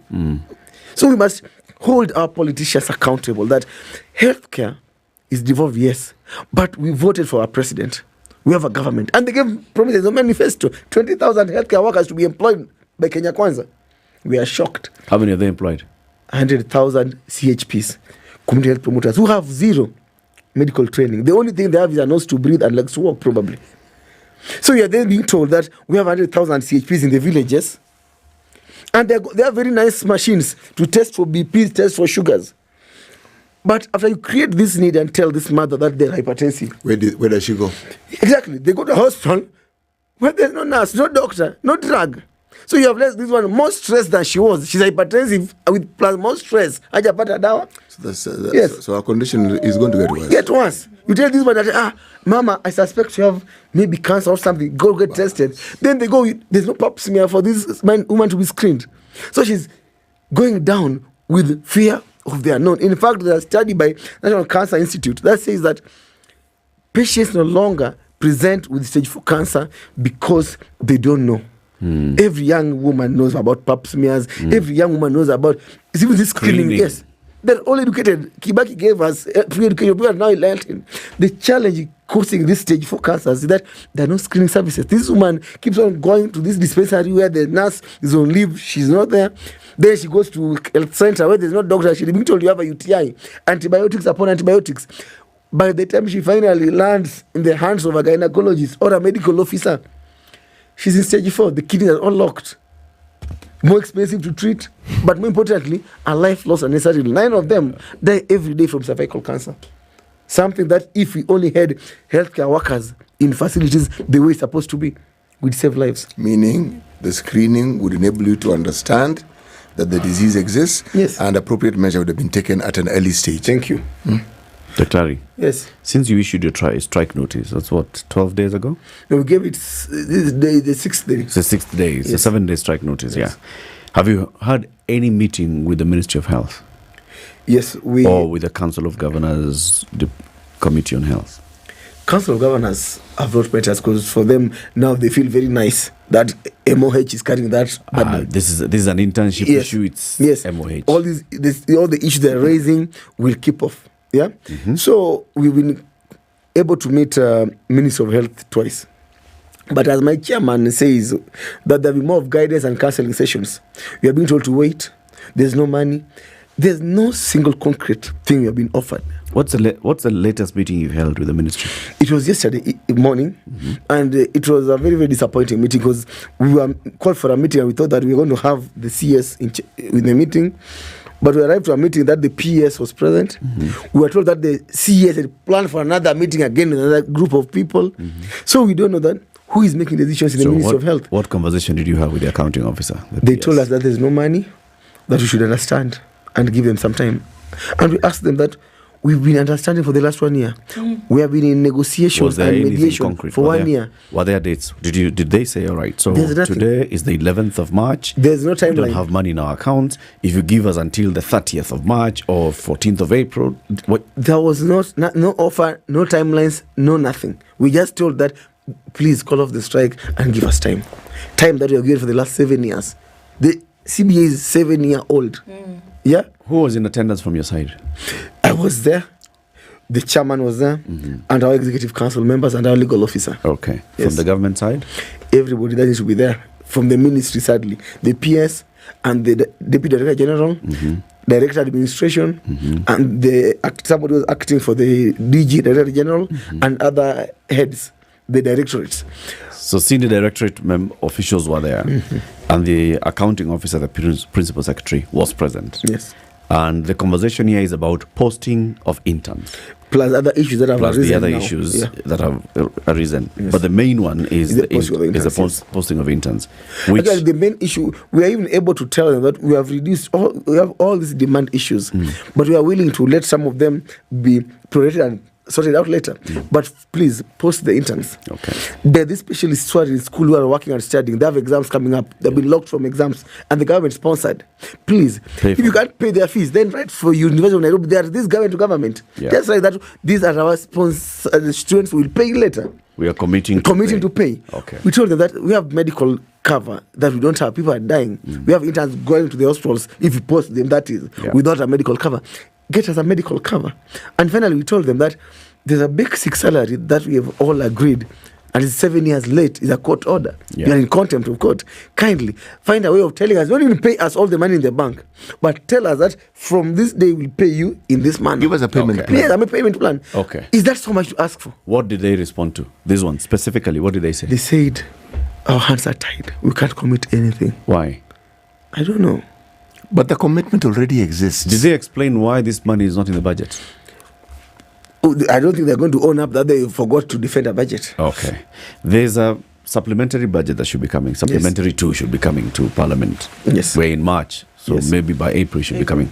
Yeah. Was there any conversation or any pledge okay, we are going to really campaign to the National Treasury to add this matter into the supplementary budget so that the money can come out at least by end of April, May, early June? Eric, anything like that? When I began, I said that the biggest problem in all this is lack of leadership in the Ministry of Health. There's nobody just sitting down to say that, can we think out of what we can solve? Because, for example, if you know, how can you meet the PS, like what happened last week, Monday? Then I leave the meeting. We are being told that she's going to be briefed on the meeting. Outside the entrance, I find the CS addressing media without being briefed. About what? I don't know. We just finished a meeting that she's not even informed of. How can we meet yesterday, a PS, discussing internship issue? Then the CS is meeting some interns in the afternoon without being briefed on what we discussed in the morning. So do you think with that kind of leadership, we're going to engage in a moment that even to discuss about supplementary or even anything worthwhile? I'm a bit lost here. You say the CS was meeting with interns. Yes. Why? I don't know, because the interns are under the union. And they just maybe just politics or divide and rule. So they were talking to the union because there are CBN structures. Get this naive young people who don't know anything and just give them stories and a photo opportunity and say that you are doing something. So CS is doing this, PS is doing this. And then you're like, what's going on here? Why can't we just have one meeting, put COG, PSC, SRC, all the players, we have one meeting and say that, hey, what are the issues here? Tick, tick, tick. What can we do? This. What can we do? Then we freeze it to 4 concrete plans and we save Kenya's tragedy. Because as unions, as doctors, we do not enjoy going on strike. But let me ask we don't enjoy going to the streets. The only thing we trained for was to save lives. Sure. But we are being forced every day to go picket on the streets, to abandon our patients, because the only thing a difficult employer understands, the only thing a belligerent employer understands is withdrawal of labor, because that's the only power that unions have. We don't have guns. We don't have anything to withdraw, to withhold salaries or transfer people, demote them. We only have our skills and labor to withhold and use to bargain. So now that's interesting, because the former SG of the same union told us that, I mean, this is interesting because can you imagine that in almost the same period, we're talking to another SG and also another deputy who's telling us the same thing, right? But the language is that the language of strikes is very well understood by those who sit in a position to do something about it. And it would appear that from what you're saying, based on the conversations that you have or have not had, or any kind of resolution that's being given or not, that it would appear as though the only language that will be understood at this moment is that of a strike. Yes, because I said again, a strike is not a sign of a broken negotiation. It is the cornerstone upon which collective bargaining begins. That you are able to bring this stubborn employer on the table because they need you to continue working and you need them to sort your issues. Then finally agree. Even if they won't implement it, like in 2013 they did a CBA and refused to implement. 2017 another CBA that refused to implement. We still continue in good faith, trusting that as long as we are talking and bargaining and agreeing, we cannot come with something that averts all these problems. Early this year, we went to Kericho, made a declaration as healthcare workers that we will not go on strike again for the next 1 year plus. But promise us that you're going to do this. And they signed, media rolling, that we'll do it, cameras rolling, up to date, even things as basic as medical covers that they are already having our monies. They don't. Even the money that they collected in NHIF, they don't pay the hospitals. Okay. The rural hospitals have refused to see patients now. Dr. As we conclude, Thursday is coming. Yes. What will avert this strike? The government will avert this strike by themselves getting out of the strike. The government is on strike. As a union, we're just joining them on strike. Let them do their job. Patients don't have to die. Patients don't have to suffer. Because either way, our members are going to go on strike because we cannot wait anymore. I don't think that patient's life is more important than the doctors who are dying also from the same illnesses. Because we're all human beings, we come from the same communities. We fall sick the same way as everybody else. So please, I want to beg the government, care for the carers too. Why? Dr. Dennis Miskela is the Deputy Secretary General of the Kenya Medical Practitioners and Dentists Union. Doctors are going on strike on Thursday. It's 8 a.m.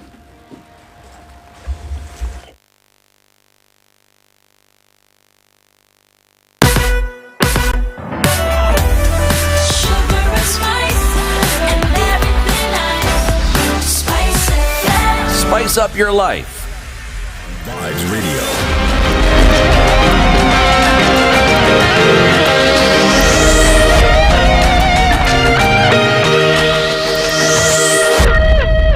Good morning, this is the News Wire. I'm Leah Ubaga. The Kenya Medical Practitioners and Dentists Union says they've waited for 7 years for some of their grievances to be addressed by the Kenyan government.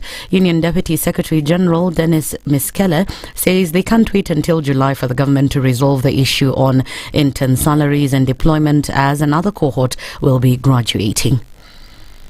The problem with that is that come July, another set is graduating. Okay. So they're just going to keep on piling. But more importantly, people who graduated in June last year can't wait for 1 year. For what? When we know that interns make 27%. Ms. Keller maintained that the strike set for tomorrow is still on, urging Kenyans to seek services from private health facilities. So there are a lot of confusion and lack of clarity and leadership in the ministries. Who is in charge of what? You don't know when you have made progress, when you have not made any progress. So it's very, very frustrating to engage and negotiate with people who are all over the place. The strike begins on the night of Wednesday. The strike notice expires on Wednesday, midnight at 11:59. And that night, when you wake up on Thursday, there will be no doctor. Not because we don't love our patients, but because we are tired of seeing our patients dying from a broken down health system. We are tired of seeing our doctors dying because the system is so broken that it doesn't really care for them. The court will today rule on whether they'll allow police to hold 4 suspects of Joy Garden School in Umoja following the mysterious death of a grade 8 pupil. Police had requested for 21 days to complete investigations into the incident. The family of the pupil, however, says they're yet to be told exactly what resulted in their son's death. The school says the student is likely to have committed suicide. However, police have downplayed the allegations as preliminary investigations rule out a case of suicide. I just want justice for my son. That is all I want from the authority, to know the truth, what really happened to him. The truth? That is what will set us. That is what will set us free. Yeah. We stayed here like 4 hours. Even they were not telling us what happened to Wesley until when the police came and broke the news that Wesley is no more. But they were saying that he fell down. But like you can't find any sign of blood. Alim and look, you can actually see this is not normal that somebody can fall from the 7th floor and just get into a veranda somewhere on mezzanine with no damage or no blood. More than 179 bars have been shut down and 56 operators arrested as the government enforces the new licensing regulations. Kisii Central Sub-County Police Commander Eliud Kimwele says the operation aims at ensuring bar owners follow the new liquor business measures. We want to be very strict about the issue of not having licenses, because some of the pubs are operating without licenses. They have been closed, and their buildings actually, they have been marked closed. However, some bar owners in Murang'a County have criticized how the operation is ongoing, saying that many of them depend on the businesses to make a living. They have got loans to clear, school-going children, and workers who rely on those businesses. And when you are told to close, all these people are going to suffer. Chiefs wanaenda wanatoa pesa kwa wale mama wanatengeneza chang'aa kwa reserves. Tunataka tusikie serikali ikiongea mambo ya chang'aa kabla mtaenda kwa hii mambo ya hii pombe ambayo inatengenezwa na makampuni. In Nyeri County, 100 liquor joints have their licenses cancelled over the last 3 days, while 69 bars have also been shut down in Kisumu for flaunting the 100 meters radius from learning institutions. Haiti's Prime Minister Ariel Henry has resigned as the chair of the Caribbean group of countries, following weeks of mounting pressure and increasing violence in the country. It comes after regional leaders met in Jamaica yesterday to discuss a political transition in Haiti. Henry is currently stranded in Puerto Rico after being prevented by armed gangs from returning home. He had led the country since the former president's assassination in July 2021. This event comes as Interior Cabinet Secretary Kithure Kindiki has maintained that all legal procedures that will see 1,000 Kenyan soldiers sent to Haiti have been completed. So we are now in the pre-deployment stage. All the other programs are in place, including the status of forces agreement and the laws on detention, arrests, and other enforcement measures are now in place. The standard operation procedures are in place, and Kenyan police officers will be just part of the multinational security mission in Haiti. That's the Newswire. I'm Leah Ubaga.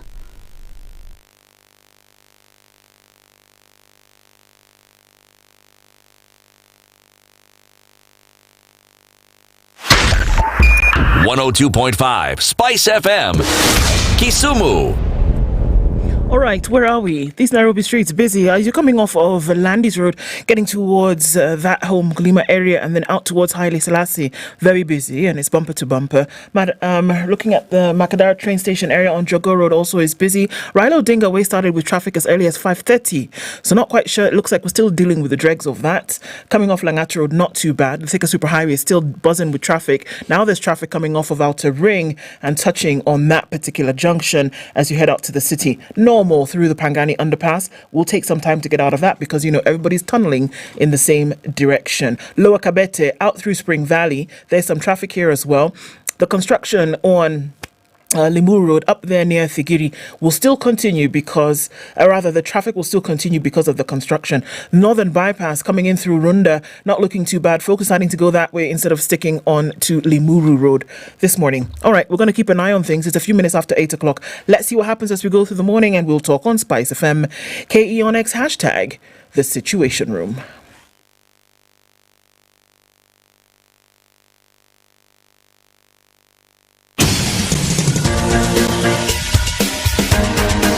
This is The Situation Room, the home of hard-hitting political commentary and penetrating insights about the state of the nation. This is a talk radio experience like no other. The Situation Room, a place for hard truths, debates, and elevated conversations. The Situation Room, witty, political, engaging, deep, controversial. In the room, we have C.T. Muga, researcher, academic, seasoned political observer, a fountain of wisdom in these politically uncertain times. Ndu Okoh, Nigerian by birth, Kenyan by choice, communications expert, Pan-Africanist, a truth seeker and believer in people power, and Eric Latiff, agent provocateur, the man in the chair, seasoned journalist, news hound, a man who believes in punching up, not down. This 8 is minutes the after Situation 8. How Room, are you doing? the only way to Kenya's biggest conversation, the Situation Room. We're taking you to Nakuru this morning. As you get into Nakuru, you pass into Lanet. Get to Lanet. Hapo, sijui railway bridge, that region there. Mm-hmm. There's a road that now you join off the road to your right as you're entering Nakuru. The Karubi's petrol station there. And now that road takes you towards Olkalau. Don't confuse this one with the one that takes you to Nyahururu. The Olkalau one. The Olkalau one is further up. Olkalau is tarmac. just a short distance away from this turnoff, you will get to this new masterpiece of a development that's coming up. Username Properties have acquired this piece of land. They have done the work that's needed to be done. They've done a perimeter wall. They have done a borehole on site. They have done concrete poles, fences. They have murramed roads inside. They have done an elegant estate gate, tree cover inside the estate, electricity on site, borehole water, everything is there. All that they're waiting for is for you to come, purchase your eighth of an acre, and if you want to start constructing, construct. Okay? 1.499 thousand. 1.499 million. Sorry.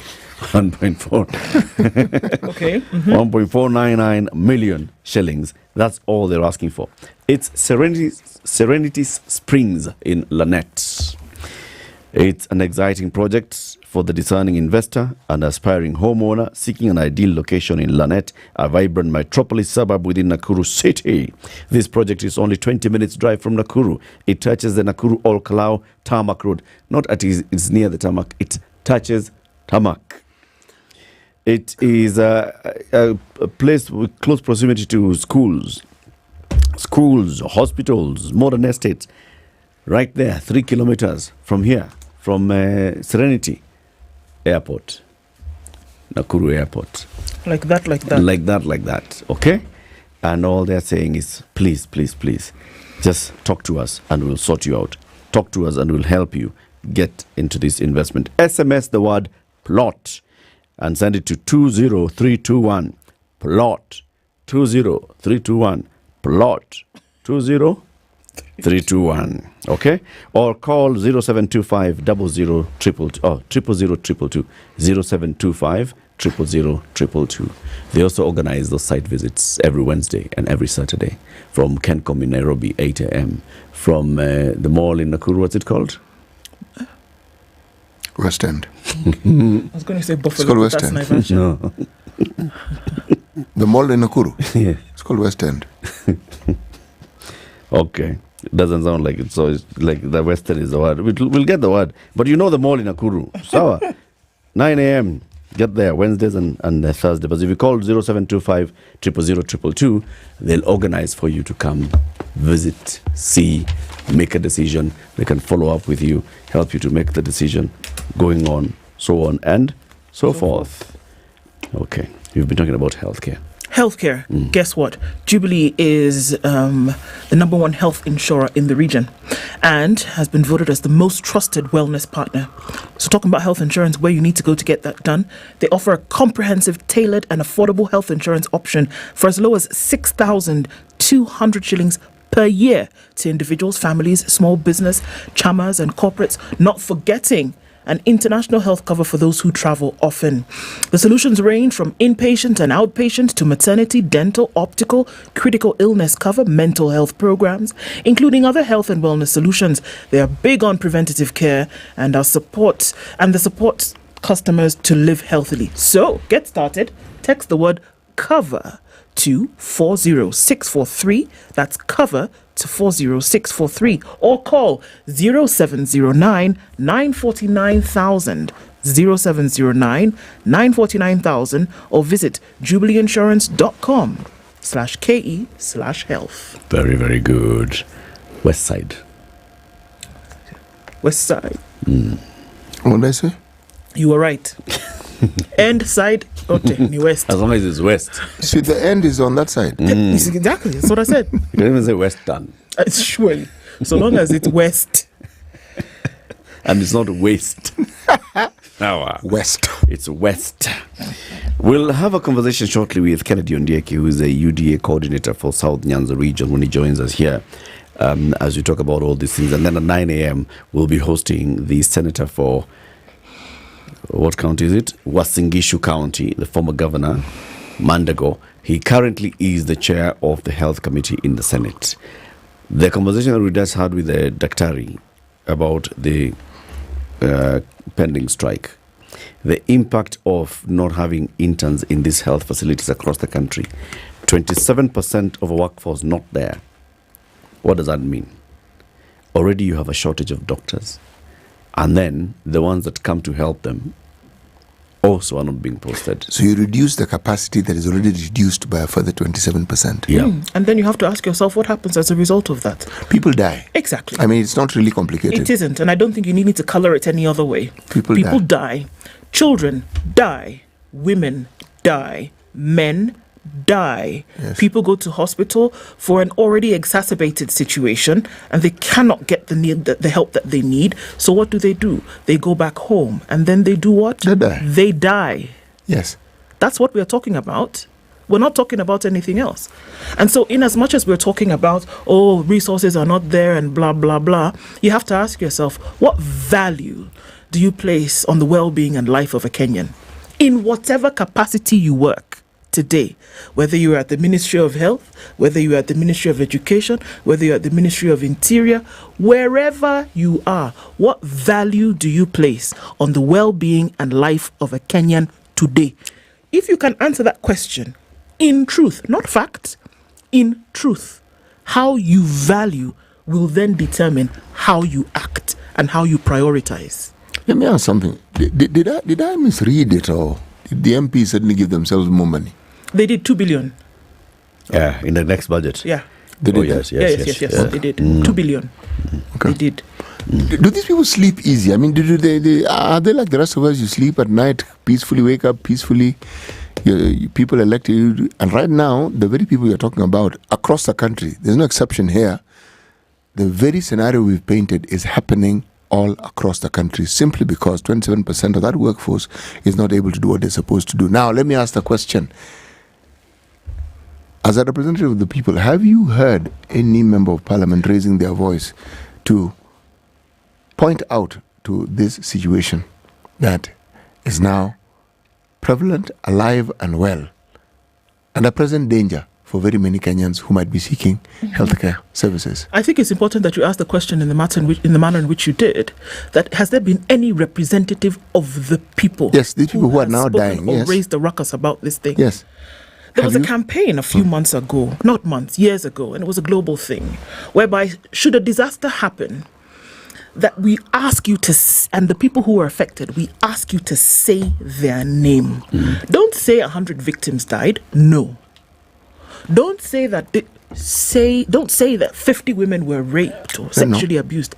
Say their name. You know what it does? It's that it grounds you to the reality of what is actually going on. This is a person. This is a person. This is a potential. This is an everything to somebody else. Yes. Right? And So to you a number of people. Absolutely. So you say their name because it's grounding you in reality. And that is why we asked this doctor this question this morning.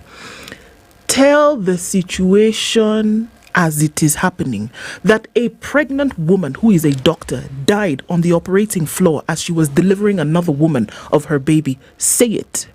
That a woman who has to choose between lining up in a national hospital, in a public hospital, or going to do her trade where she will earn money, goes back with cervical cancer at stage 4.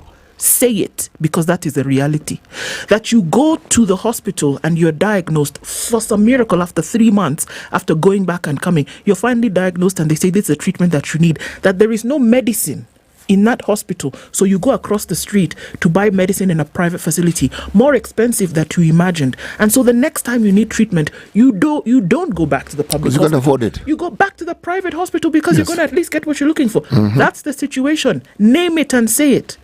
And this is replicated over and over and over again, that medical practitioners unions have to raise money for their kith and kin because they don't have a medical cover. Are you kidding me? Those are the situations that are going on. We name them so that we are grounded in the reality of what is happening. So when we make a decision tomorrow about your representative, these are the situations that we are talking about, not some glorified issue, buildings, castles in the sky about what. No, this is the real situation. And I keep saying it. You want to know the face of a nation? The true face of a nation? You look at the person who is most vulnerable at any one time. That's what you're dealing with. And look at how that person's life is treated and how it is valued. If the union that manages the affairs of the doctors and dentists and pharmacists in this country, if they can come up and say, look, we have this problem and we need these problems resolved, They represent that specific group of people who have a specific training. But the people on whom that trade is plied are the rest of the Kenyans, who also have leaders they have elected. Do you hear of elected leaders raising their voices on such matters? Do you hear them saying, our people are dying because this is a problem that we have? And you see, when you talk about people dying, it doesn't matter which political party you belong to. Where? Death does not know your political party. Neither does suffering that could have been averted or avoided, that is brought about by a certain health condition. All these things that are preventable, and they're preventable, but now they're becoming commonplace because the people who are mandated with the duty of ensuring these things happen haven't done so. Now, the leaders whom we have elected, really, have they also gotten to a point where they no longer care what happens to us? Yeah. Yes. I am. When I listened to the doctor and we asked him a number of times, why have these interns not been posted 8 months on? All right. It's something that is in law. It is in law. For you to be registered as a doctor, you must go through the 1 year compulsory internship. The internship is not you deciding. No. That you know what, I shall now go to specialist so and so and work in his clinic, and then he shall write a report, and then I shall take it to KMPDU. It's a public hospital. The Kenya Medical Practitioners and Dentists Council is the one that says these are the hospitals that we are going to send interns to. Okay? You come and you do balloting and you're posted randomly into any of those facilities. Government is in charge. Government then sends you to those facilities. You work there for 1 year under the supervision of a registered doctor. And then after you have satisfied that supervisor and they write a positive report, then and only then shall you get KMPDC recognizing you as a doctor who can then practice in this country. It has happened for many years. This is what happens. This year it doesn't happen. And then you hear there's a shortage of funds. There's an issue about, maybe money was not appropriated for this particular job function of posting interns, of doctors who are then going into their specialization and master's degree to become then what they'll want to become. You want to become a gynecologist, you want to become a pediatrician, you must have a master's degree, you must go back to school and study. Many of them are also sponsored by government.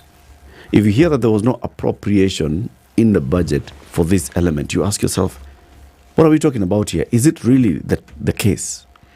Is it true that a government that was working on rolling out universal health coverage forgot to put money for training its healthcare workers?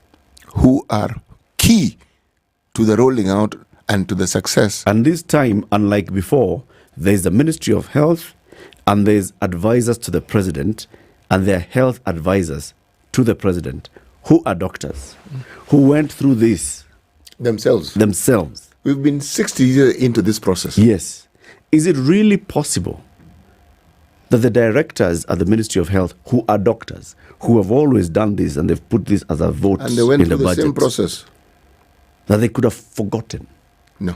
To put it in the budget? I don't think so. So why is it not in the budget? Why is there money? Why is there no available money to post doctors, interns into these facilities? Because it's not a priority. Who decided it wasn't important? How did that become not important?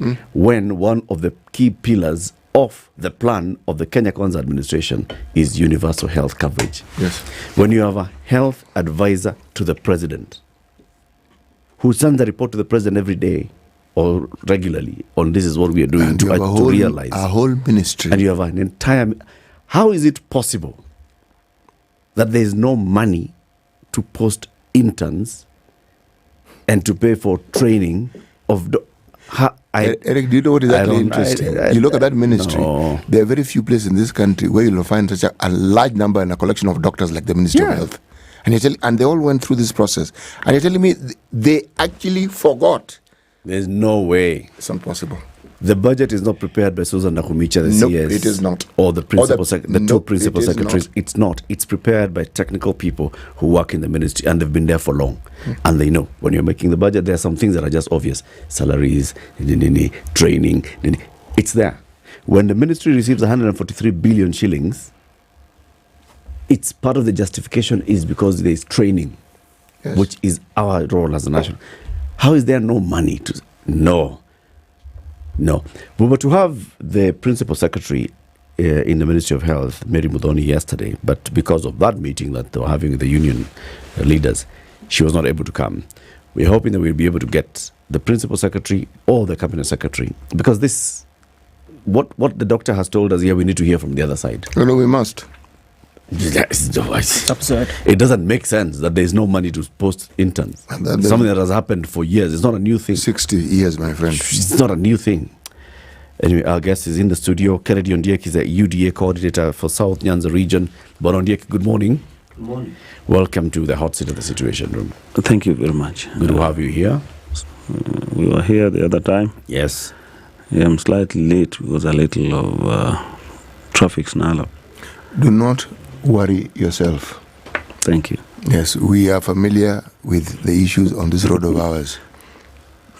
So do not worry. So yes. Ukirudi huko waambie party leader barabara ya kwenda Standard Group iko na shida kidogo. Na kuna sehemu hatajatengenezwa. Party leader ajue vile wataambia president. Kama if it's one and the same person, all the better. Wajue vile wataongeleshana kwa mkutano. Thank you.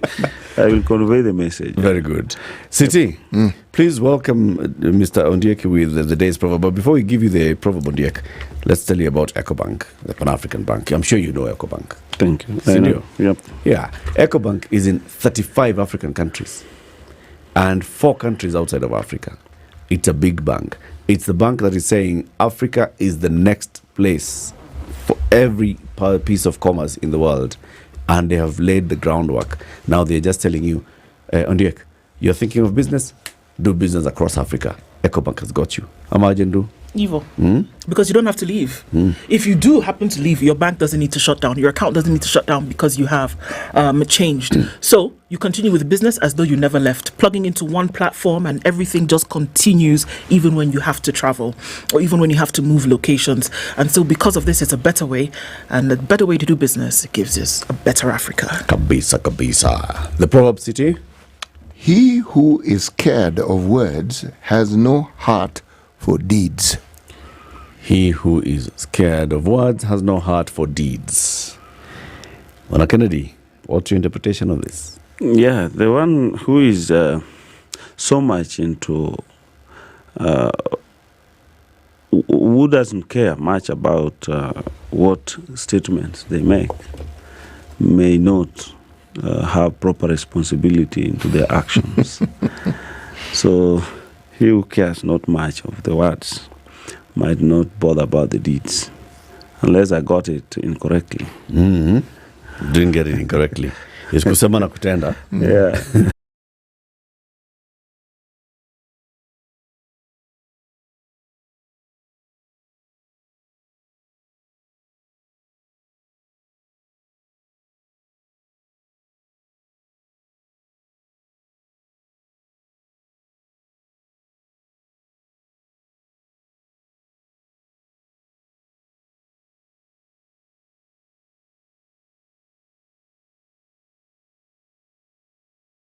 By the president, but they don't take the policy. They don't come in with the policy. Neither do they live with them. Those who are going out don't live with them. So I think most importantly, as a country, we need to look at our systemic character. How do we run our things? And that one coils down even into corruption. I've always argued that corruption might not even be leaders. Might not even be the presidency, might not even be the ministers, but it is systemic, whereby we have a very small person who calls themselves small fish. They are the ones who sign these vouchers. They are the ones who do these things. They are the ones who set up procurement system. When someone says the government wants to have spent 600 million maybe to repair something, who has produced the bills of quantities? Who has generated the bills of quantities? Because that is what informs the budget. When we talk about training for doctors, who has generated the specs that guide in budgeting that it's supposed to be done. It is that person who calls himself or herself small fish. They are the ones who make these things, as the small as they are, they become big overall in the budget. And we are going to a 4 trillion budget this time. So I look at it that our country, we need to look at more of how our systems run rather than how our political class operate, because the systems are the ones that guide us. In fact, you will find a procurement officer. But the system has worked before. I mean, why would the system... Our system has never worked in terms of fighting corruption. Our system has never worked before because strikes were there since I was born. I've always found strikes. I found teachers striking. I found doctors striking. And if they can still strike today, it means that there's someone or some people who are not... Because the presidents have changed several times since I was born. But the strike situation and the complaints have never changed. The working conditions for doctors, nurses, teachers, and the rest has never changed. They always talk about the same things. They talk about CBAs, which are not being implemented. They talk about summaries, which are lying for so many years. So I really think that we need to look at more audit into our system operations rather than political. Who runs systems, Bonondiek? The system, sometimes I don't know whether when you operate on a public sector and private sector, human beings run systems. Human beings run the system. Precisely. So a system is created by human beings. The output is determined by the input. Yes. So yes, we can talk about the system, but just like one is created, it can be unraveled and recreated. Yes. Everything we speak about, even the entrenchment of these things, the system doesn't entrench itself. It's human beings who entrench themselves and entrench what we call systems. And that has always been my opinion, that while we talk about situations we have, we need to look at the systems, how they work, and how they can be overhauled. You see, the other time we had blackouts and at the airports. When Murkomen, the minister, moved very swiftly to take certain actions, Kenyans will complain when you take action to the positive. Even if you don't take action, they will always complain. So personally, I look at it from where I sit, that even if I was the president, even if I was the minister, sometimes it might be very difficult because you are appointed today minister and you are provided with the budget already brought before you as a policy document which you are supposed to defend or present to the cabinet. Sometimes you might have not had time to even look at the whole of it.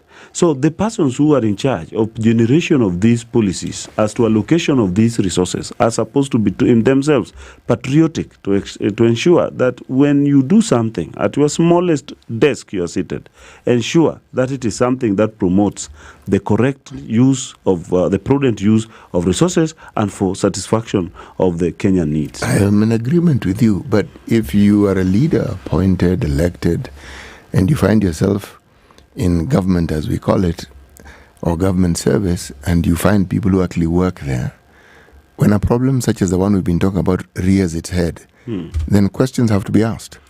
And by the person who's at the head, yes, we've even said so. They don't make those budgets. They don't, it's brought to them.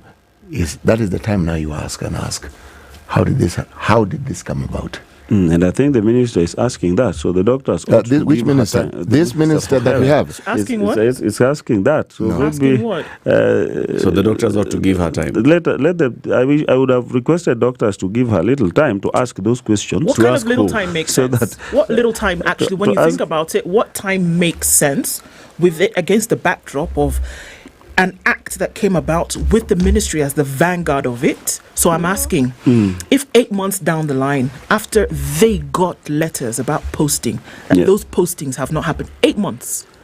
Now, what kind of time then makes sense for them to say, all right, let's give her some more time? What makes sense? In my view, they need to have a talk. They need to sit. They had a meeting yesterday, and if people were genuinely on the table yesterday, I think as of today, they need to evaluate what their debate or their discussions was, and then maybe it could have, I think that I was not in the debate, I was not in the discussion, but the noble thing that the minister ought to have asked, or which I believe she asked, could be give us a little more time to look into this and find how to solve it. Because I was not there, but I think that's the noble thing.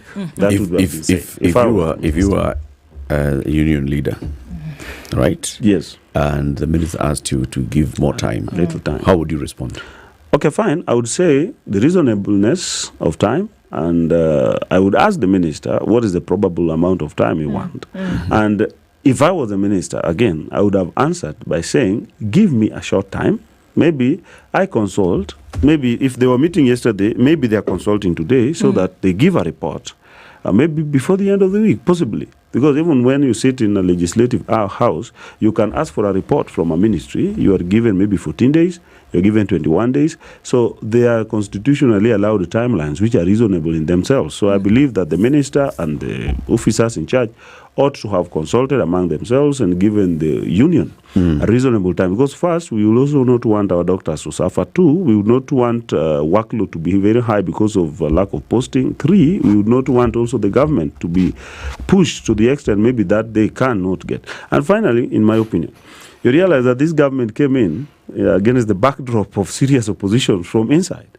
And it could be a little sabotage. Personally, I can argue sabotage because there's no way. Exactly? I'd like you to explain this sabotage we are in Kenya, and we know how William Ruto became president and the process through which he went. And in fact, some of our system people were also voters, and some of them could have been disenfranchised, could have been not happy. So I think let there be time. The union also should also give them time. The government should act with speed. But the most important thing is service delivery to Kenyans should not be jeopardized. It is already jeopardized. That's the problem. That is the problem. That we don't have interns. I'm sorry that personally I may not solve it, but the people solving it are working on it, I believe. Reasonably, Kennedy. July 1st, new financial year begins. Yes. There's a budget. Okay. Even before July 1st. There could be a supplementary budget. No, by the time, I'm talking about last year. By the time we're getting to end of April, right? The ministry is looking at the estimates that have been taken to Parliament. The ministry is aware of the request for budgetary approval by Parliament that will touch on the Ministry of Health. Right? So by April, they already know, they can see, oh my God, we messed up here, we forgot. Or the saboteurs were able to infiltrate here and they deleted the item called training. Okay? Yeah. So you come and you see budget approved. New financial year begins 1st of July, 1st of August, 1st of September. You have received a list from the Kenya Medical Practitioners and Dentists Council that says these interns have graduated universities in Kenya and they are to be posted to these facilities across the country for internship. You receive it. Okay, can we send them? Oh, Madam Minister or PS, there's no budget. Then, last year, if you are minister, what do you do in September last year when you're told interns are to go and you realize you don't have money? What do you do in September? Yeah, because this is not something that has happened to them now. It's okay. I'll say that at that time you can make a proposal through because there's always a supplementary budget. Okay, and that time I also look at doctors. If I was here with the representative of the doctors, I would have asked him a very humble question. That now that you also knew that you needed such allocation, budget is a public document. Did you also raise that question? It's not doctors. This is the allocation is to the ministry. Yes, but the budget is a public document. Yeah, it's not allocated to doctors. As KMPDU, let us also not give the doctors also leeway just to be correct. So as union leaders, did you look at every item in the Ministry of Health budget? I came here, did you notice this? For That's example, what you're saying. For example, so let's say that they tell you, we didn't notice. Did they say? I wish you would have asked them because, like for me, I look at very many areas of government. You can ask me any question about government. We're asking you about health today. Yes, meaning that you ask me about health. I am saying the ministry ought to have looked at supplementary budget. But then the persons who are now directly affected, the doctors themselves, the KMPDU, being stakeholders in budgeting or being stakeholders in policy making, did they also look at that particular time and realize that that allocation was not there? And did they raise an alarm? Sometimes when something's This is passed. the problem. The allocation is there, but it doesn't reach them, and that's the problem. Okay, if the allocation is there, in this particular time, let there's it no reach allocation. them. Yeah, The problem this the time, question raised here is there's no allocation. there was no allocation in the first place. And the budget so is let's a say the public doctors document. did not notice. Yes. Okay. If they also didn't notice, how then do they expect that the minister who came in should have noticed it? Oh my God! Obviously. Goodness graciousness. No. I'm going to Let's take a break. On the let's take a break. Breathe. 20 minutes to 9. Kennedy and Diek. They are the persons who are directly affected, honestly. He's a UDA coordinator for South Nyanza region. He's our guest. Clearly.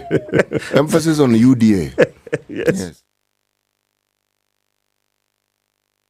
This is the Situation Room, the only way to start your day. The weather with SpiceFM. Nairobi at 17 degrees. We'll see highs of 27, highs of 30 in a sunny Nakuru, and highs of 27 in a sunny Nyeri. It's 17 and sunny in Eldoret with highs of 27, and we'll see highs of 34 in a sunny Mombasa. This morning, it's sunny at 30, going to highs of 34 in Malindi, while in Kisumu at 23, it's sunny. We'll see highs of 33 in a sunny Kakamega, currently at 21. We're looking to a cloudy Kampala at 23 with highs of 30, and Dar es Salaam at 29 will go to highs of 34. Johannesburg is sunny at 17 and Mogadishu sunny at 30 with 18 and sunny conditions in Addis Ababa. Lagos is cloudy at 28, we're going to highs of 33, and we'll see highs of 34 in a sunny Kinshasa at 24.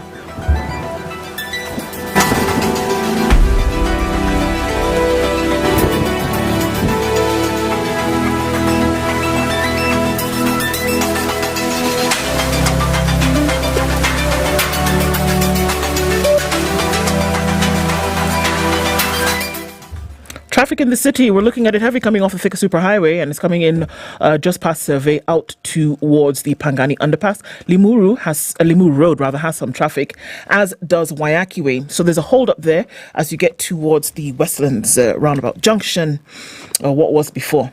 All right, traffic coming off of Magadi Road is touching a little bit on Langata Road. The southern bypass looks good, so there's an option for you to get into the city.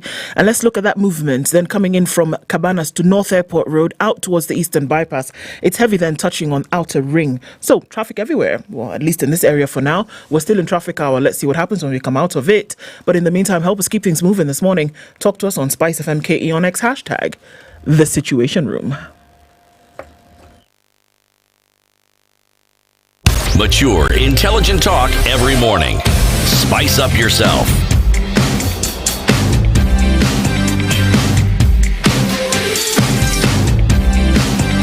Mornings done right. 94.4 Spice FM, Nairobi. The UDA coordinator for South Nyanza region, and City said emphasis is on UDA. UDA, not even South Nyanza.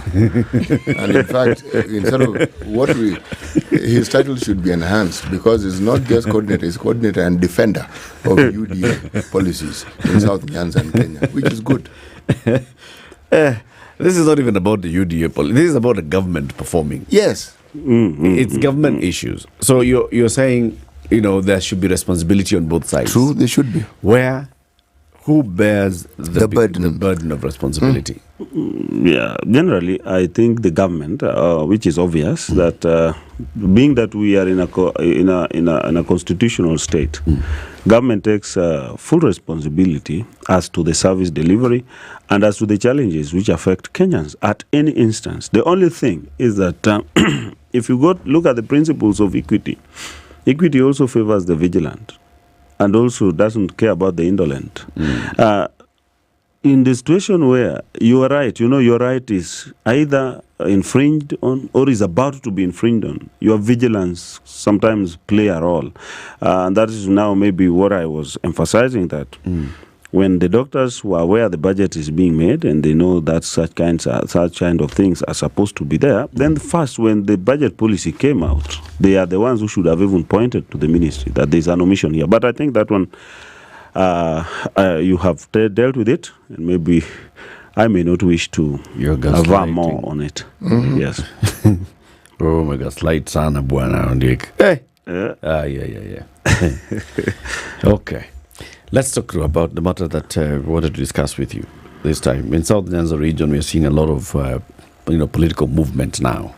Yes. With the announcement by Right Honorable Raila Odinga that he's seeking the AUC chairmanship position. Now there's the talk of, all right, so is he leaving? Is he not? He keeps saying, you know what, Addis Ababa is just here. I still have my political connections here. I retain my political influence on the ground. Is the ground saying the same? Yeah, personally, I would look at it in different ways. In fact, two different ways. Number one, whether Raila is honest to his genuine supporters or whether he's not just honest to himself. Because first, he's aware that the AUC job, if he gets it, as we pray that he gets it, does not allow him to participate in politics in any country or to participate in any political activity in any country, Kenya included, of the countries which are in Africa.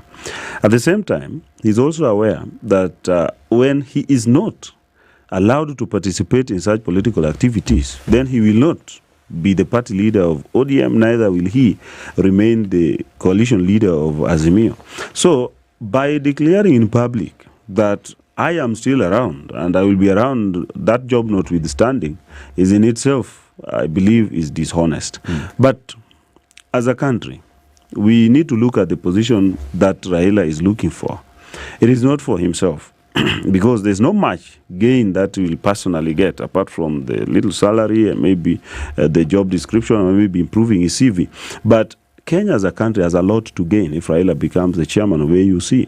And if that is a position, because he competed William Ruto as two equals with a little margin of 200,000 votes. If Kenyans are to decide that now William Ruto is the president, who is the next Kenyan available for any serious job, then it will only be Raila. And if you look at the Pan-African nature of Raila Odinga, the spirit of Ubuntu lives properly in him. He has struggled for the African unity. He has also served in African Union as the High Commissioner for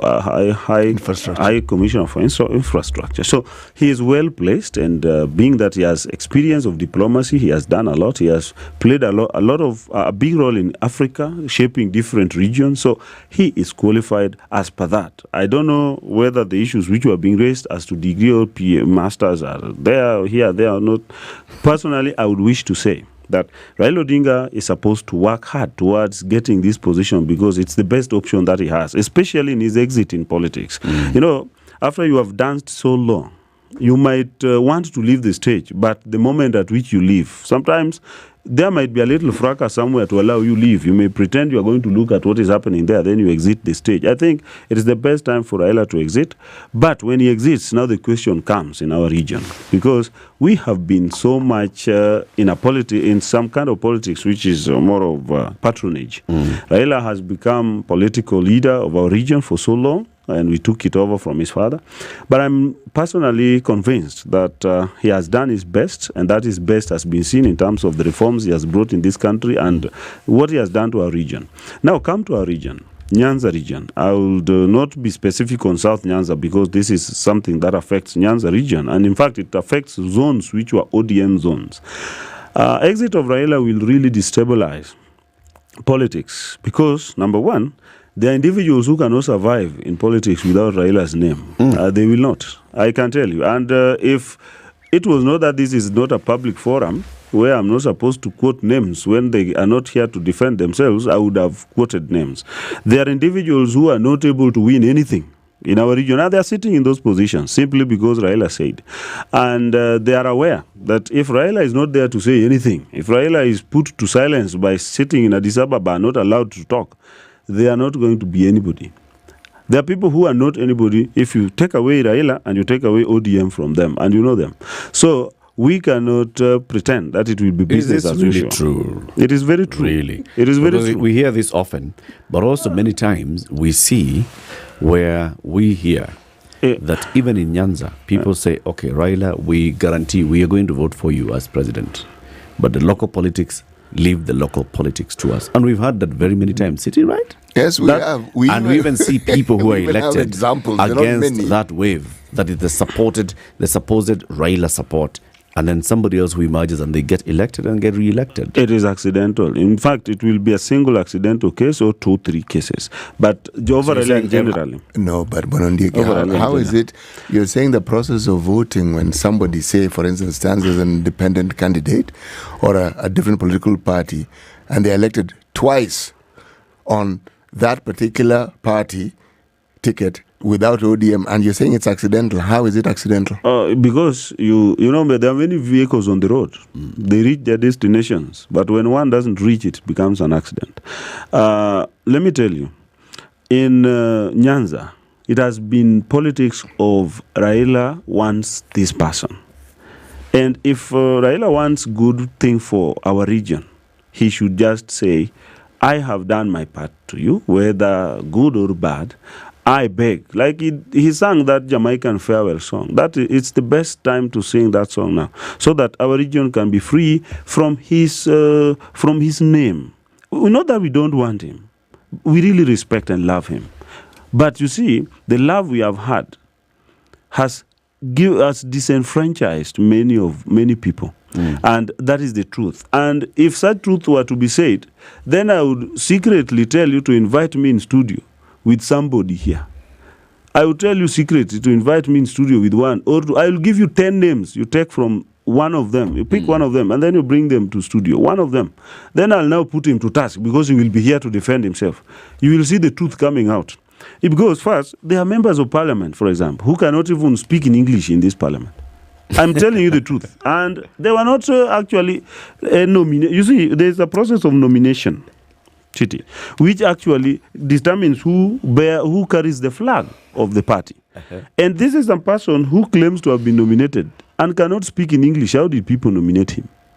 And if you look at how nomination was done, when people campaign in the region you come from, which is where I also come from, do they campaign in English? Yeah, but how people know the language used in parliament? Do they campaign in English? They campaign in mother tongue. So when people vote for them, yes, what do they vote for? You see, let me tell you, I don't know why we are becoming theoretical when practice is there. I don't know.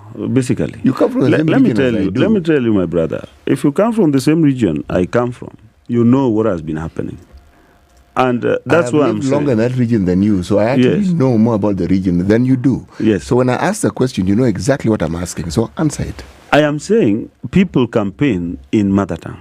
Yes. Yes. But do you think our people in the region don't know that in parliament they don't speak in mother tongue? Oh, they know full well. Yes. So how finally does someone who cannot speak in mother tongue end up being nominated? And you know that it's nominated using some tablet, for example, where you point and you know the number, you don't know the number of votes that person got. Azimio leadership want audit of election, or last year's election, 2022 election.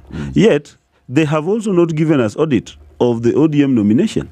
How somebody became a member of parliament. It is official that I should not mention names, but I can tell you instances of some persons who people are just told nani atakuwa. And it is what has been happening. Ask you the question: how different is it from, say, any region in this country where there is a particular leader who is considered to be the kingpin, as we call them?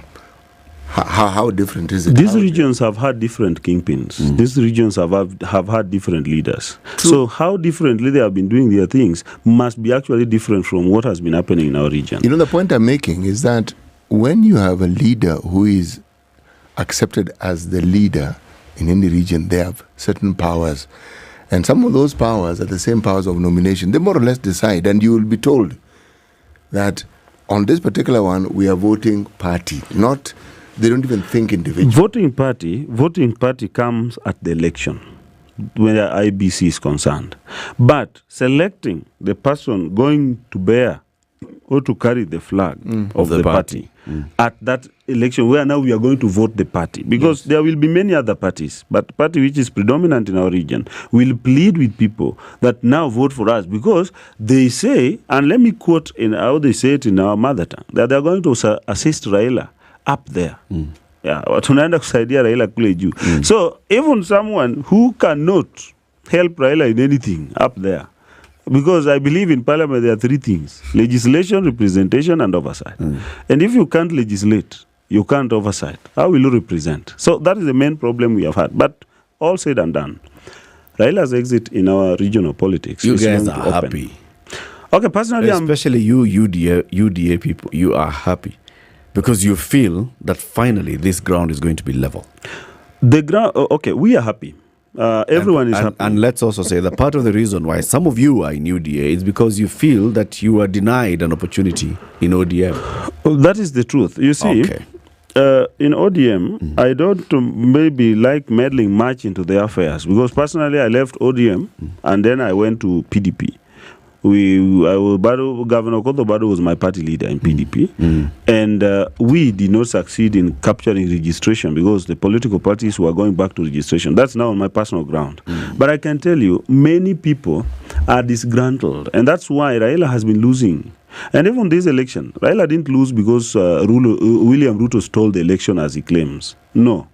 I'm telling you, Raila lost because of the disenfranchisement of people who decided then to go and vote for independent candidates and refused to vote for the party. And they refused even to vote for the president.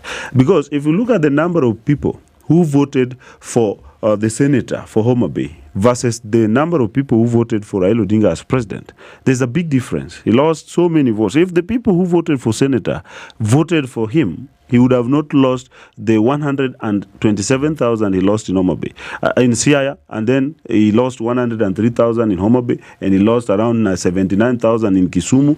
And William Ruto generally defeated him with 200,000 votes, which he actually lost 300 and something in his own region. So that is because people look at the process you take and then they believe that tumepangwa hapa na hatutapangwa. So that is what happens. So the politics that is going to come in our region now, one, there's going to be a level playing ground. That how people are always elected with how much you have praised Raila, for example. Maybe if you are not there to praise him 7 years, another one has praised him 7 years, the other one of 7 years gets it. Not because he's capable, or not he's supposed to be elected. So that is the politics of patronage which we are fighting. And then we are introducing UDA so that we live by the constitution, because we are the fighters of freedom in this country. We also fought for democracy in this country, and we believe that we are supposed to be led by the rule of law, which allows democracy. And therefore, as Kennedy Ondiek, I'm supposed to have a space in our region and our village to talk about the party I want, because this is a nationally registered party which is supposed to participate and take part in election in any part of the country, recruit members and have offices everywhere. And if I go with UDA, someone also who has come with ODM, which is also a national party, is supposed to be given that same opportunity which I'm given. Like that's now what we are inculcating in our region. That you come to the funeral, for example, or you come to a fundraiser, talk about ODM. I stand up, I talk about UDA without skirmishes. The other time you had Orengo saying, a UDA person should not talk where I am. And when president comes to Homa Bay, he listens carefully to the UDA leader, who is the president, talking. So you wonder which UDA person is not supposed to talk where Orengo is. Yet the party leader of UDA talks and he listens carefully. It means it is local politics which they want to keep for ODM, and when the national leaders come, they want to accept. Are you a politician? I am. Good. Now, when politicians speak, surely. Yes.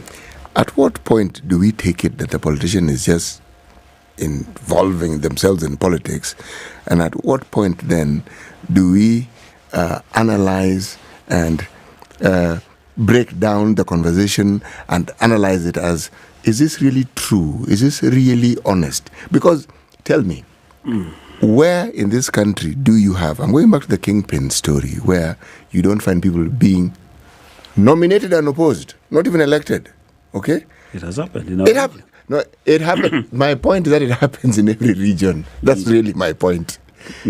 And my point is, if we look at the reality of our politics and why kingpins exist, it is because we will identify with somebody who comes from a region and speaks our language and we believe is like us. That's how we go about the business. Now, any leader who has been in a position of leadership for a long time, the one thing that is guaranteed, if there are disgruntlements, they will increase. And usually it's from people who probably at some point supported you. One. Yes. And usually people who probably even benefited from being in that political party. My question is, what is it that people see that turn them away from a party and the leadership that they once followed? Okay, if I would answer you, our region people are turning away from ODM, and in fact, in summary, they're turning away from Raila because, in fact, Raila is ODM and ODM is Raila. They're turning away simply because long wait is also bad. One, we have struggled as a people to clinch a national office, the presidency, which we have tried, and our people have voted 99%. To a great extent, we were tired before 2022 elections, and many people thought Raila now would not run. But then he came back to people, and even myself, who had already gone to PDP, I can tell you, I voted for Raila Odinga in 2022. That's the truth. I didn't vote for William Ruto. I'm very honest. Because Raila came back with a new narrative and told us, this time I have the deep state and also the system. So that thing which has been taking our votes away now is under our control. So we decided to vote. And that's why William Ruto got a small number of votes, because Kenya, our people thought that this time to tapata hii. So let my vote not be the one denying us. But then he still lost it. Next time we hope you'll not be caught up in traffic. Join us again next time. Kennedy Ondiek is a UDA coordinator for South Nyanza region. 9 a.m. news time.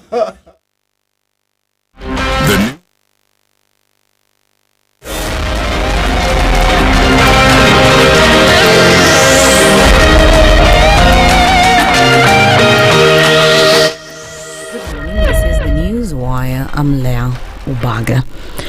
A Kenyan bus company is among 16 entities and individuals that have been sanctioned by the United States over their support for the militant group Al-Shabaab. U.S. State Department spokesperson Matthew Miller says other than money laundering, the bus company has also supported Al-Shabaab's logistical operations. He adds that the 16 entities consist of a transnational network that spans the Horn of Africa, United Arab Emirates and Cyprus.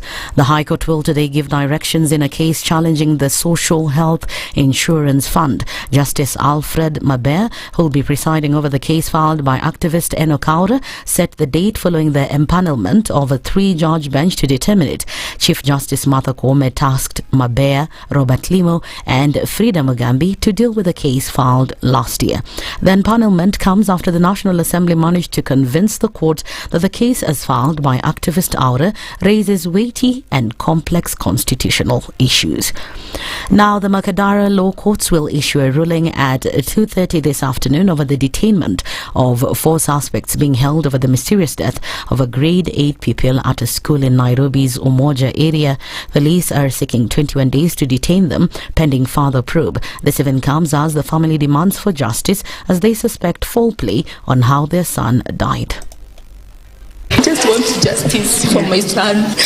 That is all I want from the authority, to know the truth, what really happened to him. The truth? That is what will set us. That is what will set us free. Yeah. We stayed here like 4 hours. Even they were not telling us what happened to Wesley until when the police came and brought the news that Wesley is no more.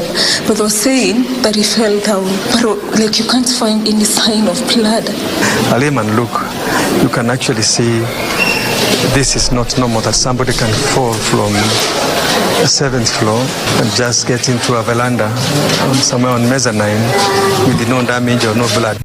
Haiti's Prime Minister Ariel Henry has resigned as the chair of the Caribbean group of countries following weeks of mounting pressure and increasing violence in the country. It comes after regional leaders met in Jamaica to discuss a political transition in Haiti. Henry is currently stranded in Puerto Rico after being prevented by armed gangs from returning home. However, here in Kenya, the government, through Interior CS Kithure Kindiki, continues to insist that 1,000 police officers are set to be deployed in the country. So we are now in the pre-deployment stage. All the other programs are in place, including the status of forces agreement and the laws on detention, arrests, and other enforcement measures are now in place. The standard operation procedures are in place, and Kenyan police officers will be just part of the multinational security mission in Haiti.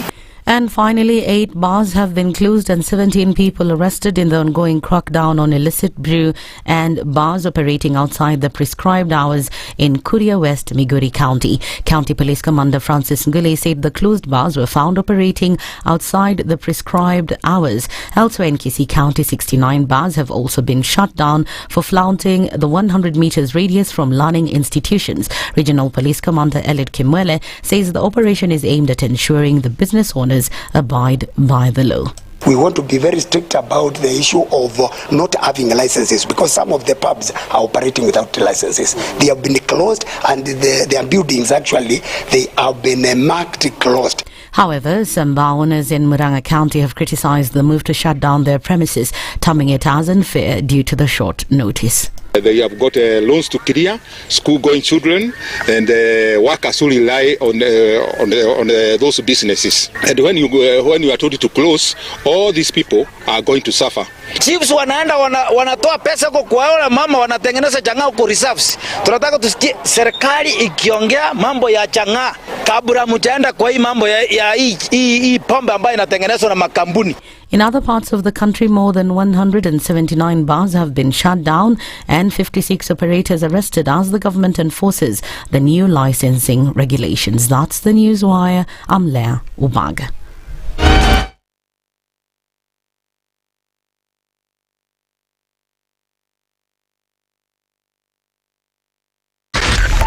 .4 Spice FM, Nairobi.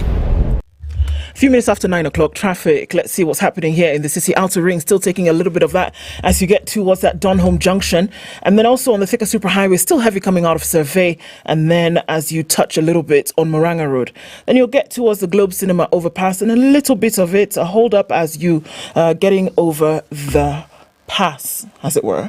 Okay, into the city and then out towards Chiromo.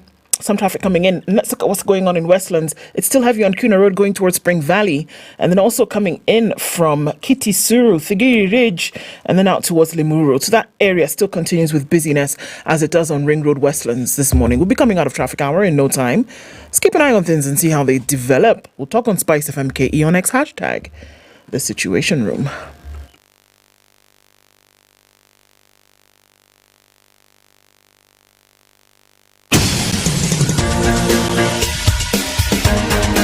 'This is the Situation Room, the home of hard-hitting political commentary and penetrating insights about the state of the nation. This is a talk radio experience like no other. The Situation Room, a place for hard truths, debates, and elevated conversations. The Situation Room, witty, political, engaging, deep, controversial. In the room, we have C.T. Muga, researcher, academic, seasoned political observer, a fountain of wisdom in these politically uncertain times. Ndu Okoh, Nigerian by birth, Kenyan by choice, communications expert, Pan-Africanist, a truth seeker and believer in people power, and Eric Latiff, agent provocateur, the man in the chair, seasoned journalist, news hound, a man who believes in punching up, not down.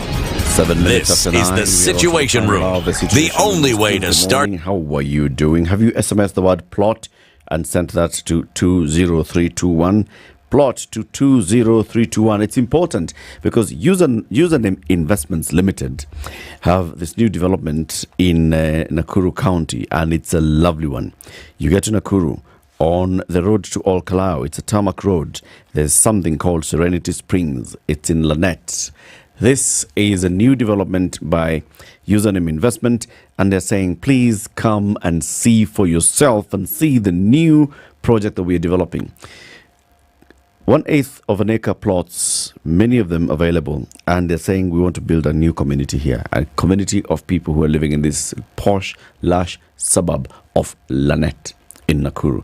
20 minutes drive from Nakuru, touching the Nakuru Olkalau Tarmac Road, the modern masterpiece located in an already developed area, designed to be a fully controlled residential estate with close proximity to modern high-end schools, hospitals, and other modern estates. It's barely 3 kilometers from the Nakuru International Airport. It's nestled in the heart of scenic countryside. The project offers a unique blend of tranquility, of luxury, exclusivity, with a vision to create a harmonious community. And also there will be such things as common areas for the community to decide, this is our common area. We want to have a health facility here. We want to have a children's playground here. We want to have a shopping center here. We want to have this and the other, maybe a social hall, a place where all of us as community members can be coming to meet and have conversations as community. All they're asking for is for 1.499 million shillings for an eighth of an acre. And once you get it, it has no hidden costs. 1.499 is 1.499, not 1.4499. And then they started, sasa utaongeza 20,000 ya kuprocess title. Hapana. Oh, sasa unajua hii borehole inataka sijui tuchimbe kitu. Hapana. The borehole has been sunk. The perimeter fence has been done. The estate gate has been done. Trees have been planted. The roads, Maram roads, have been done inside the estate. All you need is 1.499. Get your title deed, start construction. Or if you're thinking of investing and you just want to keep it there, keep it. It's going to appreciate in value. It's in Lanette, my friend. SMS the word plot to 20321. Yeah? Yep. EcoBank is Pan-African Bank. So imagine your banking being done wherever you are across the 35 markets in Africa where EcoBank has its presence. It's a banking group and not a group of banks. And so that means that regardless of where you go and you've already plugged into the EcoBank platform, that you can continue with your business as though you never left. You don't have to close down and go and open up shop again. You just continue with where you left off. You pay your bills, you continue with your business commitments, your transactions continue seamlessly wherever you're going to bed or wherever you're waking up. It's a better way to do business. It's a better Africa. Kabisa. We are going to return to our healthcare conversation. We had it earlier in the morning at 7 a.m. when we hosted Dr. Dennis Miskela, the Deputy Secretary General of the KMPDU. Now we are going to host the Chair of the Senate Health Committee, Jackson Mandago, former Governor of Uasin Gishu, now Senator of Uasin Gishu County. Senator, yes. Welcome to Kenya's biggest conversation. Thank you very much. Karibu sana. That's the hot seat of the Situation Room. Mambo na feel namna gani? The temperature is at 36. Very good. It's hotter than it is outside.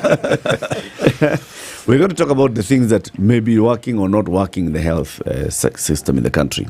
Your experience as a two-term governor of Uasin Gishu, you know very well health. You've implemented and run with health. But before we get into that health conversation, let's talk about the health side that is working. Jubilee Health Insurance, the best in the region. Yes, it is. So imagine when you're looking for health insurance that there is one place you can go that takes care of your health needs depending on what it is that you're looking for. It's the #1 health insurer in the region and they've been voted in as the most trusted wellness partner. They offer comprehensive, tailored and affordable health insurance options as low as 6,200 shillings per year. That's 6,200 shillings. And it's for individuals, it's for families, it's for small business, chamas and corporate, not forgetting international health cover for those who travel often. The solutions range from inpatient to outpatient, maternity, dental, optical, critical illness cover, mental health programs, including other health and wellness solutions. They are big on preventative care and support customers to live healthily.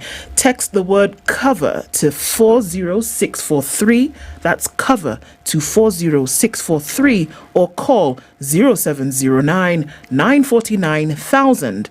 Or visit the website at jubileeinsurance.com. Kabisa.